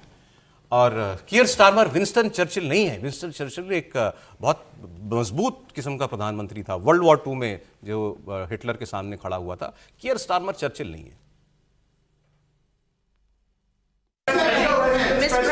You see that man right there? You know who that is? Churchill. Winston Churchill. The late great Winston Churchill. And Barack Hussein Obama did not want his bust in this office. Did you know that? And Barack Hussein Obama sent that bust back to England. They didn't want it. And when I came in, I was asked if I wanted it. I said, absolutely, I want it. And I put it right there, Winston Churchill. And, you know, unfortunately, Keir is not Winston Churchill. ये उन्होंने खैर अभी ये सम्मान किया कियर Starmer का। अब वो मैक्रोन पर आए। मैक्रोन ने तो बड़े साफ साफ शब्दों में कह दिया कि नथिंग डूइंग, हम स्ट्रेट ऑफ हॉर्मुज को खुलवाने के लिए हम नहीं जा रहे हैं। उन्होंने कहा कि अभी तो बिल्कुल भी नहीं, और बाद में जब ये जंग के हालात थोड़े शांत हो जाएं उसके बाद हम सोच सकते हैं कि केवल एस्कॉर्ट के लिए अगर टैंकरों के साथ अपनी नेवी शिप्स वहां पर भेजने हो तो, लेकिन अभी बिल्कुल नहीं। ट्रंप से इनके बारे में भी पूछा गया। उन्होंने कहा क्या फर्क पड़ता है, वो तो थोड़े दिनों में वैसे ही उसकी छुट्टी होने वाली है, वो ऑफिस से बाहर जाने वाला है। President Macron has just said in the last hour that he will never join a task force in the Strait of Hormuz until hostilities finish. Yet yesterday you said... Who said that? Who said? President Macron of France. What's your reaction to that, sir? Well, he'll be out of office very soon, so we'll have to see. You know, I don't know. अब ये आपके बोल होंगे अपने साथियों के लिए, फिर आप उम्मीद करेंगे कि वो आपकी मदद के लिए भी आए। समीर जी, अभी आप कुछ बोल रहे थे। हाँ, वो भी विंस्टन चर्चिल का जिक्र कर रहे थे, तो ट्रंप तो ऐसे करे जैसे कि वो जॉर्ज वॉशिंगटन या JF कैनेडी से बड़े राष्ट्रपति साबित हो रहे हैं। देखिए अब ट्रंप साहब तो बिल्कुल मतलब युद्धों के लिए उतारू हो गए। अब वो कह रहे हैं मैं क्यूबा को लेने वाला हूँ। ये क्यूबा को तय करना है वो मेरे पास कैसे आएगा? अब मेरे हिसाब से आएगा या मुझे लड़का लेना पड़ेगा? जैसे मैंने वेनेजुएला को लिया वैसे लूंगा, क्यूबा मुझे लेना है। तो वो आप रूस यूक्रेन का युद्ध नहीं रुकवा पाते हो, आप ईरान पर हमला कर देते हो, उसके बाद आप कहते हो कि भाई नाटो से मुझे मदद करने नहीं आ रहा है, नाटो की मदद मांगते हो, और आप कह रहे हो कि मुझे क्यूबा भी नजर है, मैं क्यूबा को लेने वाला हूं। तो ट्रंप अब पूरी तरीके से मतलब जिस तरीके से अपने मनमाने एक तानाशाही की वृत्ति में आ गए, ना अपने पार्टी के मान रहे हैं, ना अपने सलाहकारों की मान रहे हैं, उनको जो लगता है वो तय करते हैं। उनकी पार्टी के लोगों ने कहा था कि भाई नाटो से संबंध मत खराब करो। कनाडा को 51 राज्य बनाने का किसने कहा था? ट्रंप ने खुद ने कह दिया कि कनाडा को 51 राज्य बनाने की इच्छा अमेरिका की है। आप नाटो देशों के ऊपर तमाम तरह के टैरिफ लगा देते हो। आप तमाम देशों से कहते हो कि भाई आप मेरे रहमो करम पर पल रहे हो, अमेरिका आपको पैसा देता है इसलिए आप जिंदा, वरना आप कब के मर जाते हैं, इसलिए मैं जो कहता हूं वैसा करो। तो अब उन देशों को लग रहा है कि हमारा आत्मसम्मान सर्वोपरि, हम छोटे जरूर है। और इसी कारण मुझे लगता है कि जिस तरीके से भारत की तरफ तमाम यूरोपियन नेशंस ने भारत की तरफ देखा है, प्रधानमंत्री मोदी की तरफ, और मोदी ने जिस तरीके से उनको सम्मान दिया और उनके साथ एग्रीमेंट किया है, तो अब ट्रंप को लग रहा है कि भाई अब नाटो मेरे साथ नहीं आ रहा, नाटो आपके साथ क्यों आएगा? यूरोप 40 करोड़ आबादी है, और अगर जीडीपी सारे देशों की जोड़ दीजिए तो अमेरिका के बराबर है। और अब क्यों आएगा आपके साथ? क्या आपने पूछ कर हमला किया? तो जिस तरीके से आप लगातार वहां की लीडरशिप को मारते जा रहे हो, लारीजानी को आपने मार दिया, उसके पहले पहले 50 टॉप लीडर्स को मार दिया। इजराइल कह रहा है कि अभी हम और लीडर्स को वहां पर मारेंगे, और आप कहते हो कि ईरान घुटने टेक दे।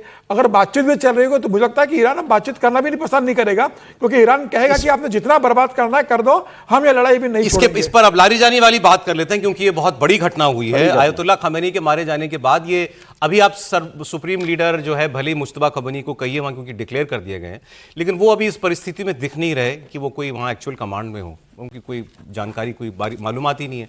अली लारीजानी जो थे, ये वाकई रियल सेंस में इस वक्त वहां फैसले लेने वाले व्यक्ति थे। सिक्योरिटी काउंसिल के सेक्रेटरी के नाते, ये मुश्तबा आयतुल्लाह खमेनी के एडवाइज़र होने के नाते, ये वहाँ के स्पीकर रह चुके हैं। ये जब पहले न्यूक्लियर टॉक्स हुई थी तो उसमें शामिल थे ईरान के प्रतिनिधि के तौर पर। इस वक्त सीनियर मोस्ट आदमी वहाँ जो था वो अली लारीजानी था, इसीलिए इनको मारा गया है। और इनके मारे जाने के बाद अब ये बात हो रही है कि वाकई में अब शायद कोई लीडरशिप ईरान की इस वक्त कायम नहीं है, कोई बची हुई लीडरशिप नहीं है, ऑल्दो उन्होंने हर किसी का सक्सेसर तय किया हुआ था। अली लारीजानी के मारे जाने को कितनी बड़ी घटना माना जा रहा है, या आप नेतन्याहू और ट्रंप के बयानों से देखिए। नेतन्याहू ने इस पर बाकायदा बयान दिया कि हमने एक टेररिस्ट लीडर को मार दिया है। 2 लोगों का नाम लिया, इनका और बसीज फोर्स के मुखिया का, उनको हमने मार दिया है। और उसके बाद वो अमेरिका में जो एम्बेसडर हैं, इजराइल में जो एम्बेसडर हैं अमेरिका के, उनके साथ भी उन्होंने एक वीडियो रिकॉर्ड किया। उसमें अमेरिका के जो एम्बेसडर हैं वो कह रहे थे कि मुझे ट्रंप ने खास तौर पर आपको देखने के लिए भेजा है कि आप ठीक हैं ना, क्योंकि उनकी मालूमात को लेके भी संदेह पैदा किया जा रहा था। उन्होंने कहा मैं बिल्कुल ठीक हूं, मैं जीवित हूं, लेकिन मेरे पास ये हाथ में लिस्ट है, और इस लिस्ट में वो तमाम लोग हैं जो आपके और मेरे दुश्मन हैं, और आज मैंने इनमें से 2 लोगों को खत्म कर दिया। तो ये वो बता रहे हैं कि मैंने ईरान में कितना बड़ा काम किया है। ये आप सुनिए नेतन्याहू को। I'm here with Israel's defense minister, our chief of staff, the head of the Mossad, the chief of Air Force, our senior commanders. In the past 24 hours, we knocked out 2 of the terrorist chieftains, the top terrorist chieftains of this tyranny. Our aircraft are hitting the terror operatives on the ground, in the crossroads, in the city squares. This is meant to enable the brave people of Iran to celebrate the Festival of Fire. So celebrate, and Happy Nowruz. We're watching from above. Prime Minister, I wanted you to know the President asked me to come and make sure you were okay. Yes, Mike. Yes, I'm alive. I checked that, and I'm happy to see that. But he wanted to make sure because, you know, you guys get along too well. I know, and we shake hands with 5 fingers in each hand. You know, but I have to tell you, I'm alive, but I have this card. Oh. And yeah, don't read it. So it's a punch card. Mm-hmm. Today I erased 2 names on the punch cards, and you see how many more to go on this batch. You know what the good news is? My name is not on the punch card. Your name is on the list of the good guys. Thank you. And what the president, the U.S. forces are doing is incredible. We're very proud to stand shoulder to shoulder with them, and getting rid of these lunatics would like to develop nuclear weapons and the means to deliver. अभी जिस तरीके से ये video बन रहे हैं, ये बिल्कुल विजय जी ठीक कह रहे थे, प्रोपेगेंडा के लिए ये सब बनाए जा रहे हैं। अब आप देखिए, इजराइल का प्रधानमंत्री, अमेरिका का राजदूत, ये मिलके एक लिस्ट, छोटी सी स्क्रिप्ट इन्होंने लिखी और उसको एक्ट किया इन्होंने कैमरे के सामने। Tripathi ji, Ali Larijani. नहीं, देखिए, सबसे पहले तो अली लारीजानी पे बोलने से पहले डोनाल्ड ट्रंप पर ईश्वरीय न्याय चल रहा है। अमेरिकी राष्ट्रपति के साथ ईश्वरीय न्याय हो रहा है, और हम भारतीयों को अति प्रसन्न होना चाहिए, क्योंकि बड़ी असहज स्थिति में इस आदमी ने डाला है।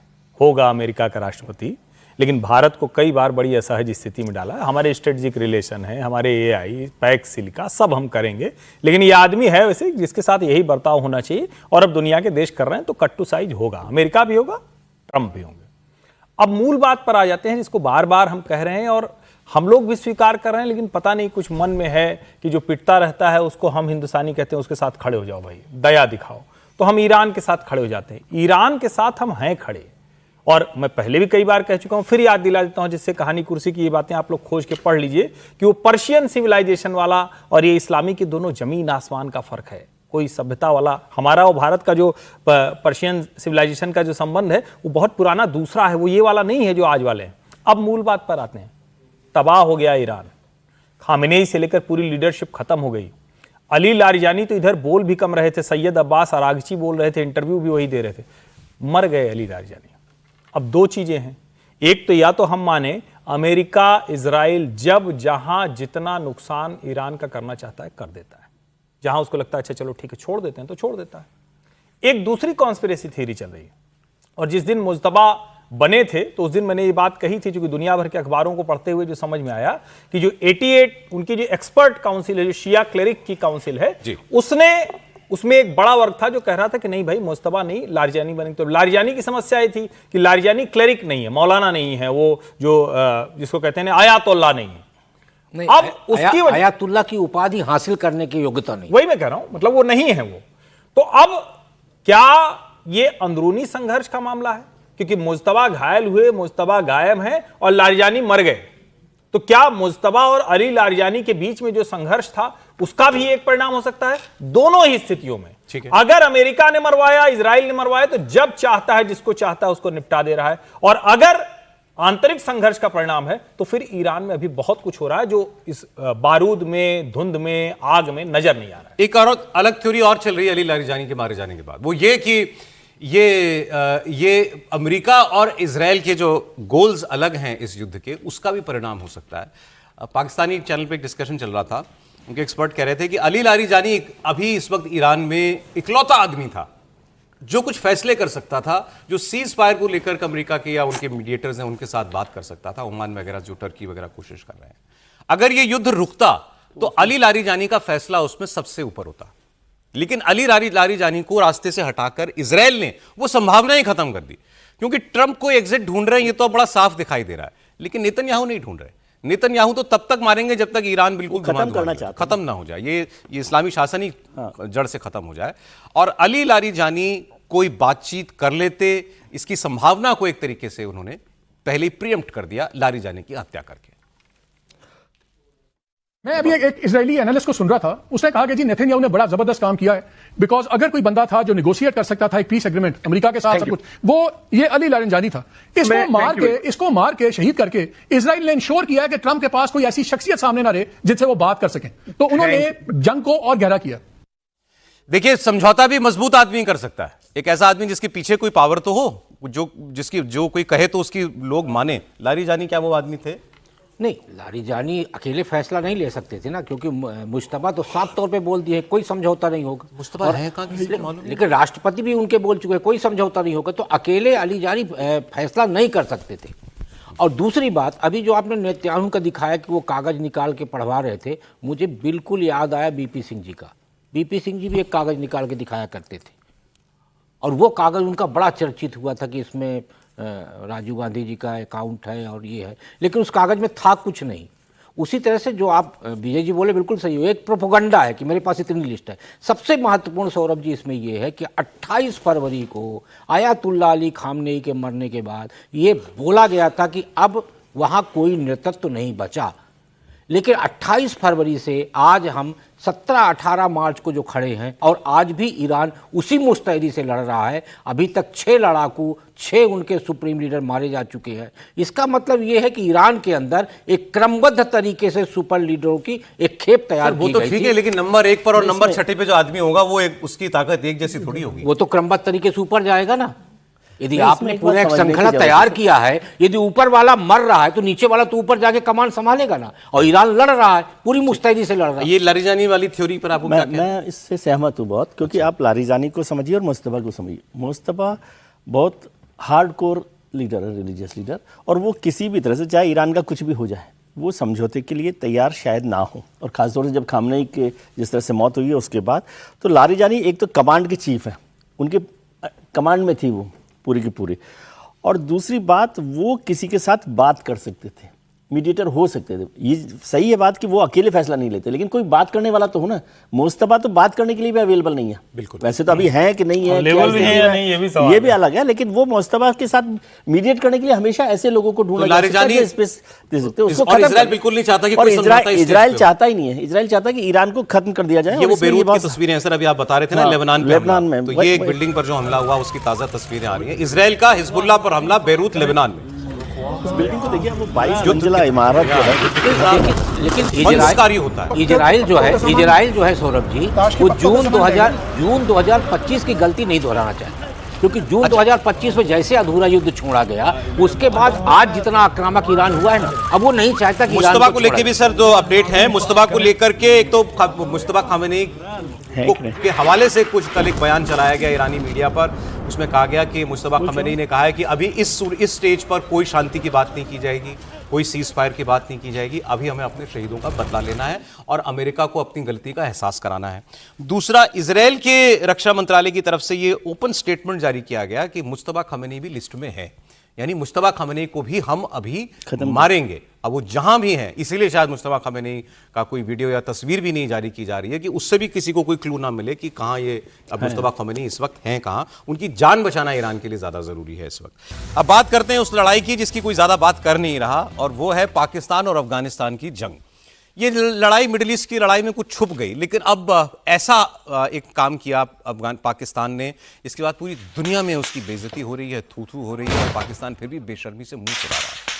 उसने काबुल में एक मेंटल हॉस्पिटल पर हमला किया, डी एडिक्शन सेंटर पर हमला किया और 400 से ज्यादा लोगों को मार दिया। इसके बाद तमाम दुनिया के मीडिया संस्थानों ने कहना शुरू किया कि ये वाकई में अस्पताल ही था, और यहाँ पर जो लोग रहते थे वो तो नशे से मुक्ति के लिए यहाँ पर आए हुए थे। इस वक्त 2000 लोग उस अस्पताल में थे जब वहाँ पर बम गिराए गए। पाकिस्तान कहता है कि हमने हथियारों के डिपो के ऊपर हमला किया था। अब इस सब के बाद अफगानिस्तान में बहुत ज़बरदस्त गुस्सा है पाकिस्तान के खिलाफ। वैसे ही वहाँ बहुत नफरत है पाकिस्तान के लिए, और अब तो वहाँ के ग्रैंड मुफ्ती शेख मौलवी अब्दुल रऊफ ने एक फतवा दे दिया है पाकिस्तान की सेना के खिलाफ। उन्होंने कहा इस पाकिस्तानी सेना के खिलाफ जिहाद करना फर्ज है। उन्होंने सारे अफगानों से इस जंग में शामिल होकर पाकिस्तान से लड़ने की बात कही है। ग्रैंड मुफ्ती शेख मौलवी ने कहा कि जो लोग जंग के मैदान में नहीं जा सकते, वो हथियार से, पैसे से और कुछ नहीं कर सकते, तो दुआ करो अपने लोगों के लिए और पाकिस्तान की सेना के खिलाफ, लेकिन इस जंग में कुछ ना कुछ योगदान दो। मतलब इसका समझिए आप, अफगानिस्तान जैसा शासन, तालिबान जैसे लोग और वहां मुफ्ती का फतवा, ये पाकिस्तान पर कैसे कहर बन के टूटेगा, इसकी कल्पना कीजिए। सुनिए जरा आप क्या बोले वहां के ग्रैंड मुफ्ती।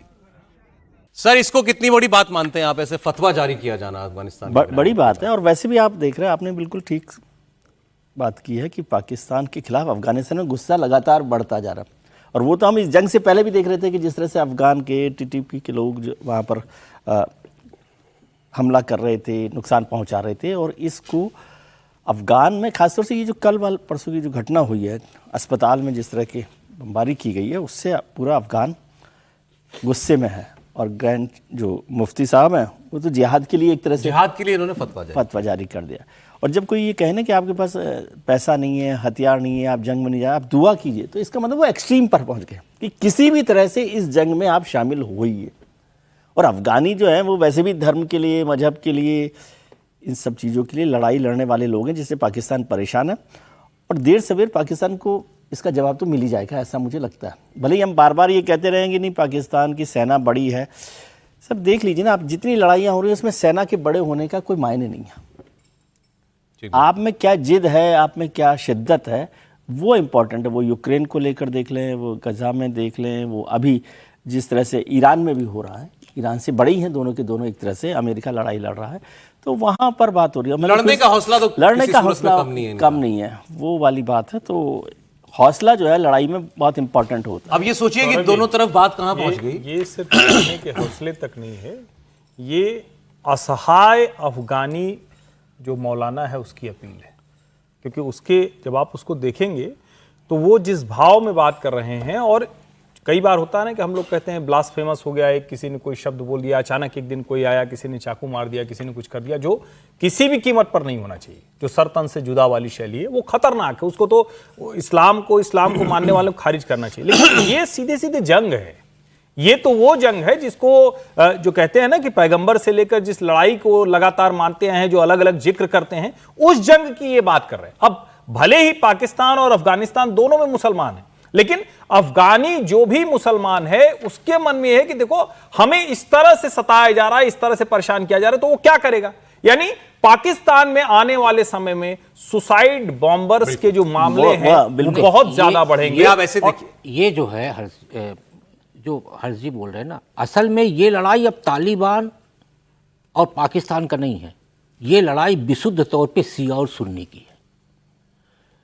अफगानिस्तान में मैक्सिमम जो लड़ाके वो सुन्नी हैं, अब पाकिस्तान में शिया हैं। ये पूरी की पूरी लड़ाई अब शिया सुन्नी की हो गई है, और शिया सुन्नी की लड़ाई तब तक नहीं रुकेगी, जैसे अभी आपने दिखा कि फतवा जारी हो चुका है, तो अब स्थितियां बहुत विकट पहुंच चुकी हैं, और मुझे लगता है उसमें पाकिस्तान ज्यादा नुकसानदेह हो। जी, अब ये एक किस्म का रिलीजियस सैंक्शन दे दिया लड़ाई करने का। टीटीपी भी लड़ाई करता है तो पाकिस्तान में सीख का उन्होंने कि मुसलमान ही रहते हैं, तो मुसलमानों पर टीटीपी क्यों लड़ रहा है, वो भी शरिया का कानून चाहता है, वो पाकिस्तान की सेना के खिलाफ लड़ रहा है। ये फतवा भी पाकिस्तान की सेना के खिलाफ है, पाकिस्तान के लोगों के खिलाफ नहीं है। आप पाकिस्तान की सेना से लड़ने के लिए अब देखिए अफगानिस्तान में कैसे लोग टूट पड़ते हैं। इसके अलावा लेकिन पाकिस्तान के अंदर क्या सेंटिमेंट है वो भी आपको बताते हैं। वहां ये बातें हो रही हैं कि नेतन्याहू ने पहले ही दिन जंग के अयतुल्ला को मार दिया, सुप्रीम लीडर को। हम तालिबान के मुखिया को क्यों नहीं मार सकते? हम वो जो मौलाना अखुंज़ादा है उसको क्यों नहीं मारते? यहां ईरान तक तो जो है वो अयतुल्ला के मरने के बाद हथियार डालने को तैयार नहीं है, और पाकिस्तान तो अमेरिका तो है नहीं, तो वो तालिबान इनके सामने घुटने टेक देगा और अखुंज़ादा को मार देंगे अगर ये, तो इनके बाद इनका क्या हाल होगा ये जानते नहीं तालिबान वाले। जी लेकिन सही बात है। अफगानिस्तान ने एक बड़ा मतलब फैसला लेने की घोषणा की। अफगानिस्तान ने कहा है कि जो तापी परियोजना है, जो तुर्किस्तान अफगानिस्तान पाकिस्तान और भारत की जो परियोजना है, वो परियोजना हम पूरी नहीं होने देंगे। और अब जो अफगानिस्तान के क्षेत्र से जो पाकिस्तान में पाइपलाइन जारी है उसका हम निर्माण नहीं होने देंगे और उसको बंद कर देंगे। अगर अफगानिस्तान इस डिसीजन ले लेता है तो पाकिस्तान के पास जो सस्ता तेल मिलने वाला था, मुझे लगता है पाकिस्तान को सबसे बड़ा आर्थिक संकट उससे उत्पन्न होने वाला है। उसके अलावा उन्होंने कहा कि भाई मध्य एशिया में पाकिस्तान जो सामान सप्लाई करता है, एक्सपोर्ट करता है, वो अफगानिस्तान के रास्ते ही जाता है, बोले वो भी पूरा रास्ता हम बंद कर देंगे। तो पाकिस्तान के लिए बड़ी चुनौती है। अगर पाकिस्तान को इकोनॉमिकली अगर खत्म करना है तो जो तापी गैस लाइन है और जो मध्य एशिया में जो अफगानिस्तान के रास्ते से पाकिस्तान सामान भेजता है उसको अगर रोक देगा तो मुझे लगता है कि पाकिस्तान की इकोनॉमी वैसे तो मरी हुई है, पूरी तरीके से ट्रम्प की भाषा में कहे तो डेड इकोनॉमी हो जाएगी इसके बाद। लेकिन पाकिस्तान के लोग ये भी नहीं भूल पा रहे कि ये तालिबान तो हमने खड़ा किया था, इस तालिबान को तो अमेरिका से बचाया भी हमने। वो डबल गेम जो पाकिस्तान खेलने में माहिर है, वो अमेरिकियों को पहली बार थोड़ी धोखा दे रहा है। वो उसने जब अफगानिस्तान में वो उसामा बिन लादेन को ढूंढ रहा था तो एबटाबाद में था। हाँ। जब वो तालिबान को तोरा बोरा की पहाड़ियों में ढूंढ रहे थे तो तालिबान की लीडरशिप यहाँ पाकिस्तान में बलूचिस्तान में बैठी हुई थी। सपोर्ट सबसे पहले तो वो वही बात याद दिला रहे हैं कि अरे यार ये हमारे खिलाफ कैसे हो गए, इनको तो हमने इतना बचाया, इतना इनको प्रोटेक्ट किया।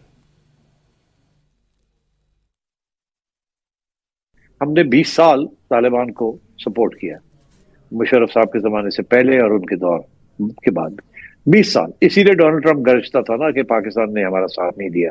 तालिबान को अमेरिका खत्म कर देता अगर हमें पाकिस्तान के अंदर पनाह ना देते। जब तोरा बोरा हुआ था तो ये भागे थे वहां थे, और पाकिस्तान के आके पाकिस्तान के इलाकों में इनको हमने पनाह दी थी, और इनको छेड़ा नहीं था, इनको मजबूत किया। और फिर जब ये जंग शुरू हुई और अमेरिका ने वहां करजई वगैरह और उसके बाद गनी को इंस्टॉल किया, फिर भी हमने उन हुकूमतों को नहीं सपोर्ट किया, हमने इनको किया। तो हमने तो बहुत कुछ किया इनके लिए, और हमारा यही उम्मीद थी कि जब ये रियासत अपनी बनाएंगे तो एक बड़ी सिंपैथेटिक और प्रो पाकिस्तान हुकूमत होगी, बिकॉज हमने इनकी बड़ी मदद की है। उसके बगैर तो ये रह नहीं सकते थे, खत्म हो जाते ही। मगर अफसोस इस बात का कि जब भी हमने अपना हाथ बढ़ाया है, जब भी हमने प्यार किया इनके साथ, जब भी हमने इनकी इमदाद की है, इनका रवैया बिल्कुल उसके बरक्स था। इन्होंने हमारे साथ ज्यादतियां की हैं। तो ये तो बिल्कुल सुनने के लिए तैयार नहीं है कोई बात। एक टेरर स्पॉन्सर देश कह रहा है कि हमारे साथ बड़ी ज्यादती की है। आपने क्यों तालिबान की सहायता की थी? तालिबान को तुमने खड़ा किया था यूएसएसआर के खिलाफ। और उसमें एक बड़ी आपको इंटरेस्टिंग बात बताता हूं कि ये जो कहते हैं ना कि ये तो हम तो अमेरिका की लड़ाई लड़ रहे थे, तालिबान को जब खड़ा किया यूएसएसआर अफगानिस्तान में घुसा हुआ था, मुजाहिदीन तैयार किए थे। असल में वो अमेरिका की मदद नहीं कर रहे थे, अमेरिका को इन्होंने फिर घेर करके अपनी मदद के लिए लगाया था। हाँ। ये खुद चाहते थे कि हमारे यहाँ पर एक रिलीजियस ऐसा एक फौज खड़ी हो जाए और हमारे देश जो है वो इस्लामी तरीके से आगे बढ़े। उन्होंने अमेरिका का तब भी इस्तेमाल किया और अभी भी कर रहे हैं। लेकिन एक पाकिस्तानी एक्सपर्ट ने जवाब दिया नजम सेठी जी की सेंटिमेंट का, इस बात का। उन्होंने कहा कि ये तालिबान 2 जो आया है ये तालिबान 1 से बिल्कुल अलग है। वो तालिबान 1 वो 95 वाली सरकार जो बनी थी पहली बार जब तालिबान सत्ता में आया था, ये वाला तालिबान उससे बिल्कुल अलग है। और ये एक ऑटोनॉमी के साथ चलना चाहता है, ये अपने आप को एक अलग अपने वजूद के साथ अपने आप को एक अलग मुल्क के तौर पर देखता है। ये पाकिस्तान की प्रॉक्सी नहीं बनना चाहता। Pakistan categorically told Beijing last week that there is no point in discussing anything with Kabul since the latter refuses to even meet our basic threshold of demands. Taliban 2.0 is a different kettle of fish from Taliban 1.0, which Pakistan has come to realize very grimly. In that, well, the long and the short of it is, this Afghanistan is not going to be Pakistan's vassal state or a client state. Pakistan thought it would attain strategic depth, a policy that it has honed over decades, going back actually to the earliest period of the Pakistan Republic from the 1950s onwards. But clearly it has gone south for them. अब ये strategic depth की बड़ी बात होती है कि अफगानिस्तान पाकिस्तान को अपनी स्ट्रेटेजिक डेप्थ के लिए चाहिए। चौड़ाई नहीं है ना उस देश के पास, ब्रेड्थ नहीं है। भारत बहुत लंबा चौड़ा देश है, लेकिन उसके पास नहीं है, इसीलिए हमारी मिसाइलें या जो भी हैं वो बहुत कहीं उसके किसी भी कोने तक पहुंच जाती हैं। तो वो इसलिए भी अफगानिस्तान के साथ अच्छे रिश्ते रखना चाहते हैं और उसको लगा था कि तालिबान आएगा तो हम जो चाहेंगे, जैसा चाहेंगे वैसा ही हमारे लिए करेगा। तालिबान ने मना कर दिया। नहीं, देखिए मुझे लगता है कि इसमें तो कोई कंफ्यूजन नहीं है। जो प्रॉक्सी कह रहे हैं तो इसको समझिए कि अफगानिस्तान पाकिस्तान जैसा नहीं व्यवहार करना चाहता, क्योंकि पाकिस्तान का जो इस मुल्क का वजूद है वो प्रॉक्सी के तौर पर है। कभी वो चाइना का प्रॉक्सी, कभी वो रशिया का प्रॉक्सी, कभी वो अमेरिका का प्रॉक्सी, उसका एक मुल्क के तौर पर वजूद नहीं। और वो बेईमान लोग हैं, मतलब मूलतः बेईमान लोग हैं। आज उनको अगर है तो अपने मजहब के खिलाफ चले जाएंगे, आज उनको है तो जो इस्लाम के मानने वाले हैं उन्हीं पर अत्याचार कर देंगे। लेकिन अफगानिस्तान थोड़ा दूसरा है। उनकी नीतियों से हम कह सकते हैं कि भाई ये बड़ी खराब नीति है। तालिबान महिलाओं को लेकर, बच्चों को लेकर एक जो कहते हैं ना कि अच्छी सोसाइटी नहीं बनाता, लेकिन तालिबान का अपने मजहब में जो यकीन है वो दूसरी तरह का है। तालिबानी किसी भी कीमत पे समझौता नहीं करते। उन्होंने कभी अमेरिका के साथ समझौता नहीं किया। मुझे लगता है पाकिस्तान के लिए सबसे ज्यादा डर वाली बात यही है, क्योंकि अगर वो समझौता करने वाले लोग होते तो एयर स्ट्राइक हो रही, इस तरह से मारामारी हो रही, उनके लिए मुश्किलें खड़ी हो रही, तो वो झुक जाते या कंप्रोमाइज कर लेते। और दूसरा, उनको एक बात समझ में आती है कि भारत हमारी पॉलिसीज पर भले कुछ भी कहे, लेकिन कंट्री के तौर पर, और फिर यहां वही मैं जिक्र लाऊंगा कि जैसे पर्शियन सिविलाइजेशन जोड़ते हैं ना ईरान से, वैसे हमारी अपनी वाली जो सिविलाइजेशन है वो हिंदू सिविलाइजेशन है जो वहां की अफगानिस्तान से जुड़ी हुई है। तो वो भले इस्लाम में कन्वर्ट हो गए, लेकिन आज भी वो जुड़े इसी से हैं। जैसे पाकिस्तान में भी जब बाप दादा वाला जाएंगे तो उधर ही तो निकल के जाएगा ना, तक्षशिला वाला कहेंगे तो वहीं तो निकल के जाएगा। तो मूल मुद्दा ये भी है। अच्छा, अफगानिस्तान ने अमेरिका और इजराइल की तरफ से ईरान पर किए हमले की खूब निंदा की थी। तालिबान सरकार ने ईरान के साथ खड़े होने का भी ऐलान किया था। ईरान के विदेश मंत्री अब्बास अरागची ने अफगानिस्तान के समर्थन के लिए उसका धन्यवाद दिया और इशारों में पाकिस्तान के ऊपर, अफगानिस्तान पर युद्ध थोपने की भी उन्होंने निंदा कर दी। उन्होंने कहा हम हर प्रकार के एग्रेशन के खिलाफ हैं। ये पोस्ट उन्होंने सोशल मीडिया पर किया है, लेकिन इसमें पाकिस्तान का नाम नहीं है। अफगानिस्तान को शुक्रिया है और ये कहा है कि हम किसी भी किस्म की हमलावर नियत का जो है उसकी हम निंदा करते हैं। अच्छा, लोग ये भी पूछ रहे हैं कि पाकिस्तान और ईरान के इस वक्त जो है वो क्या समीकरण बने हुए हैं। कल एक नई थ्योरी और देखी कि ये सवाल था कि क्यों हमला नहीं करता, बाकी सब देशों पे हमला किया, पाकिस्तान पे हमला नहीं करता ईरान। उसमें एक एनालिस्ट का ये कहना था कि ये बहुत मुमकिन है कि चाइना ईरान की जो मदद कर रहा है वो वाया पाकिस्तान कर रहा हो सकता है ये, क्योंकि चाइना पाकिस्तान का रूट तो मदद कर ही रहा है और ईरान भी रिलीजन के हिसाब से भी थोड़ा सा उसको उस तरह से नहीं जाना चाहता कि लड़ाई लड़ी जाए। और पाकिस्तान, जो आपने कहा ना अभी हर चीज़ जो बात करें, वो प्रॉक्सी में बहुत इंपॉर्टेंट रोल प्ले करते हैं। तो वो कभी भी आपको किसी चीज़ की प्रॉक्सी की ज़रूरत हो तो पाकिस्तान उसमें मददगार साबित हो सकता है। और चाइना के थ्रू भी जो लड़ाई चल रही है, मदद चल रही है, वो भी उसमें काम में आ सकती है।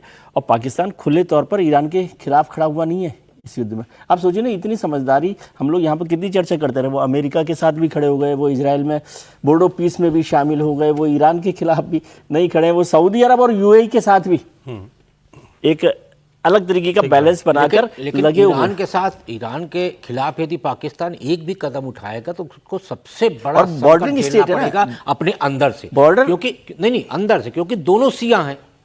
पाकिस्तान मेजॉरिटी नहीं है, पाकिस्तान में शिया मेजॉरिटी है, अग्रेसिव शिया पाकिस्तान सुन्नी है, लेकिन शिया उसके अंदर शिया भी है, लेकिन सुन्नी कंट्री है, सुन्नी कंट्री है, लेकिन शिया जो है वो आंतरिक संकट पैदा करेंगे ना, वैसे भी संकट तो खैर अभी हुआ ही था। उसके बाहर जो है वो गोलियां चल गई तो 23-24 वो मरी गए। तो ये बात मुझे लगता है सर चीन की बड़ी भूमिका होगी। चीन ने बहुत स्पष्ट कर दिया होगा पाकिस्तान को भी और ईरान को भी कहा होगा कि भाई पाकिस्तान पे हमला नहीं करना, क्योंकि चीन का बहुत बड़ा इन्वेस्टमेंट पाकिस्तान के अंदर है और चीन नहीं चाहता कि भाई पाकिस्तान ईरान उलझे। चीन तो पाकिस्तान को भारत के खिलाफ इस्तेमाल करना चाहता है।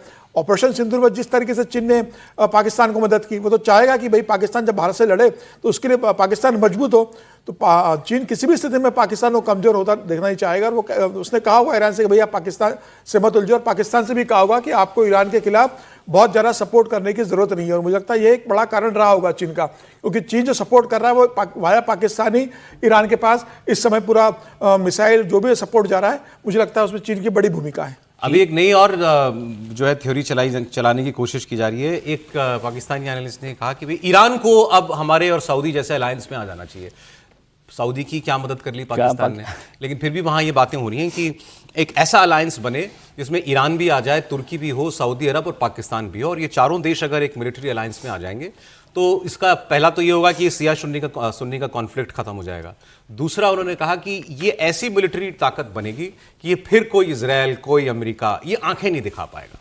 सर ओआईसी का क्या हुआ? सुनिए तो सर उनको। अब वो कह रहे हैं तुर्की भी आ जाए, ईरान भी आ जाए इस अलायंस में। ये वो बात अगर ये अभी युद्ध ये ना हुआ होता और दुनिया ने ये ना देख लिया होता कि सऊदी अरब को क्या चूरन बेच के इन्होंने कागज पे साइन करा लिए, तो शायद हो भी जाता। इसके बाद तो कोई तुर्की भी पूछेगा भाई मेरे को तो इसी को घर छोड़ के आना पड़ेगा कुछ हो गया तो पाकिस्तान को। तो मैं लेकिन इसके साथ समझौते में क्या मिलना है मुझे? ये मान लीजिए जो बात कर रहे हैं तो भाई ठीक है, दिल बहलाने को गाली भी ख्याल अच्छा है, लेकिन जरा सोचिए जब सऊदी और पाकिस्तान के बीच समझौता हुआ था तो हमारे यहाँ भी एक ब्रिगेड तैयार हो गई थी। मतलब भारत में मुझे बड़ा अचरज हो रहा था और हम लोगों ने तो उसी वक्त खारिज किया था कि भला क्या सऊदी लड़ेगा और क्या पाकिस्तान लड़ेगा। लेकिन उस वक्त लोगों ने कहा कि मान लीजिए हमने पाकिस्तान से हमारा कुछ हो गया तो सऊदी अरब आ जाएगा उनके साथ, ये आप समझ लीजिए। ये तब क्या होगा? अब उन लोगों को कौन समझाए कि भैया मतलब वो मारे गए गुलफाम टाइप मामला है, वो कहीं भी चल पड़ते हैं। तो मुझे लगता है कि ये भी सब समझना चाहिए, न सऊदी अपनी बचा पा रहा है न पाकिस्तान बचा पा रहा है, तो फिर पाकिस्तान तो ये जरूरत क्यों पड़ती है? इसका मतलब ये हुआ कि कई बार जो हम नैरेटिव में फंसते हैं ना, तो वो भी ऐसे मसलों पर थोड़ा वो काई साफ हो जानी चाहिए जो धुंध आती है। अब आप अगली खबर को सुनिए और हैरान हुई। दुनिया का सबसे बड़ा देश, दुनिया की सबसे बड़ी मिलिट्री, मुझे किसी की जरूरत नहीं है। ट्रंप कहते हैं ना, रोज याद दिलाते हैं, डेली मैंने अपनी पहले टर्म में अपनी मिलिट्री को इतना ताकतवर बनाया, उसकी असलियत जानी। मिडिल ईस्ट में ईरान के साथ जंग में अमेरिका का जो युद्धपोत तैनात है यूएसएसआर जेराल्ड आर फोर्ड, दुनिया का सबसे बड़ा एयरक्राफ्ट कैरियर है ये। इसमें 75 जहाज हैं, 2000 नाविक हैं इसके अंदर, सेलर्स, इतना बड़ा है ये।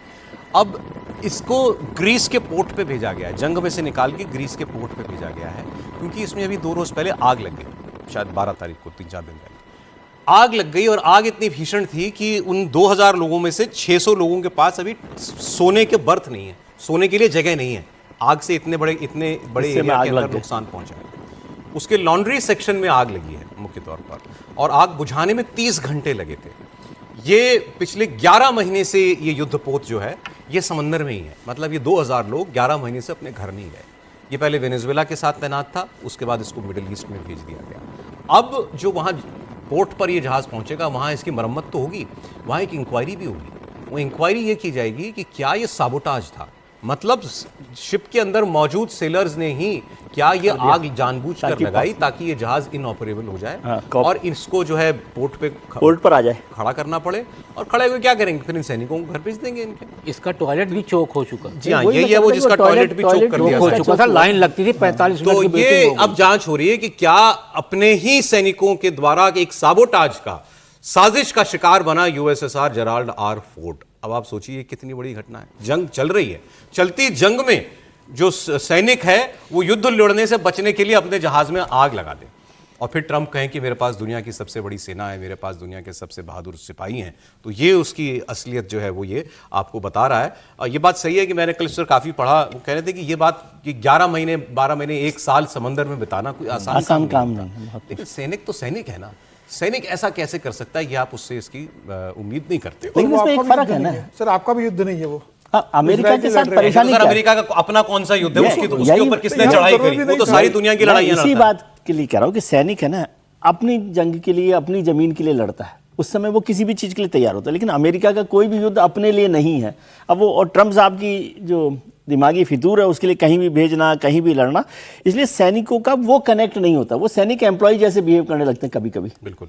भाई भारत का कोई सैनिक होगा तो वो तो ऐसा नहीं करेगा ना, क्योंकि ये पाकिस्तान का भी होगा। नहीं, इसमें तो आप तुलना कीजिए ईरानी सैनिक से। ईरानी सैनिकों को देख लीजिए कि वो कहाँ इस तरह से कर रहे हैं। तो वो इसलिए क्योंकि अमेरिका की अपनी लड़ाई नहीं है। अब आप उनको एक एम्प्लॉयबल आर्मी फोर्स की तरह से इस्तेमाल कर रहे हैं कि भाई यहाँ भेज दिया फिर वहाँ से वहाँ ट्रांसफर कर दिया, तब ये वजह बनती है। इसको एक जेन्युइन तरीके से भी आप देखिए, सैबोटाज हुआ कि नहीं हुआ वो तो वहां पर इंक्वायरी होगी। जो आप कह रहे थे ना सर, उसमें तो ये देखिए ना, कल एक सीनियर सिक्योरिटी इंटेलिजेंस ऑफिशियल ने वहां पर इस्तीफा दिया अमेरिका में। हाँ, और उसने कहा कि ये मैं इस्तीफा इसलिए दे रहा हूं क्योंकि ईरान से हमें कोई खतरा नहीं था। वो बड़ी खबर है, आपने उसको देखना चाहिए। वो बहुत बड़ी खबर है कि किस तरह से उसने इस्तीफा दिया। वही बात है कि इनको भी लग रहा होगा कि मैं किसकी लड़ाई लड़ रहा हूं। सैनिक को लग रहा है ट्रम्प के जो सांसद है, जो साथ के सहयोगी लोग, वो कह रहे हैं कि भाई कब तक आप लड़ोगे और आपको लड़ने की जरूरत क्या थी।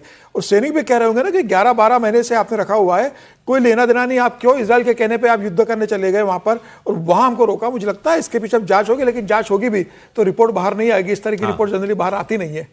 देखिए क्या है कि ट्रंप अमेरिका के इकलौते ऐसे राष्ट्रपति है जो आंतरिक तौर पे और बाहरी तौर पे सबसे कमजोर साबित हो रहे हैं।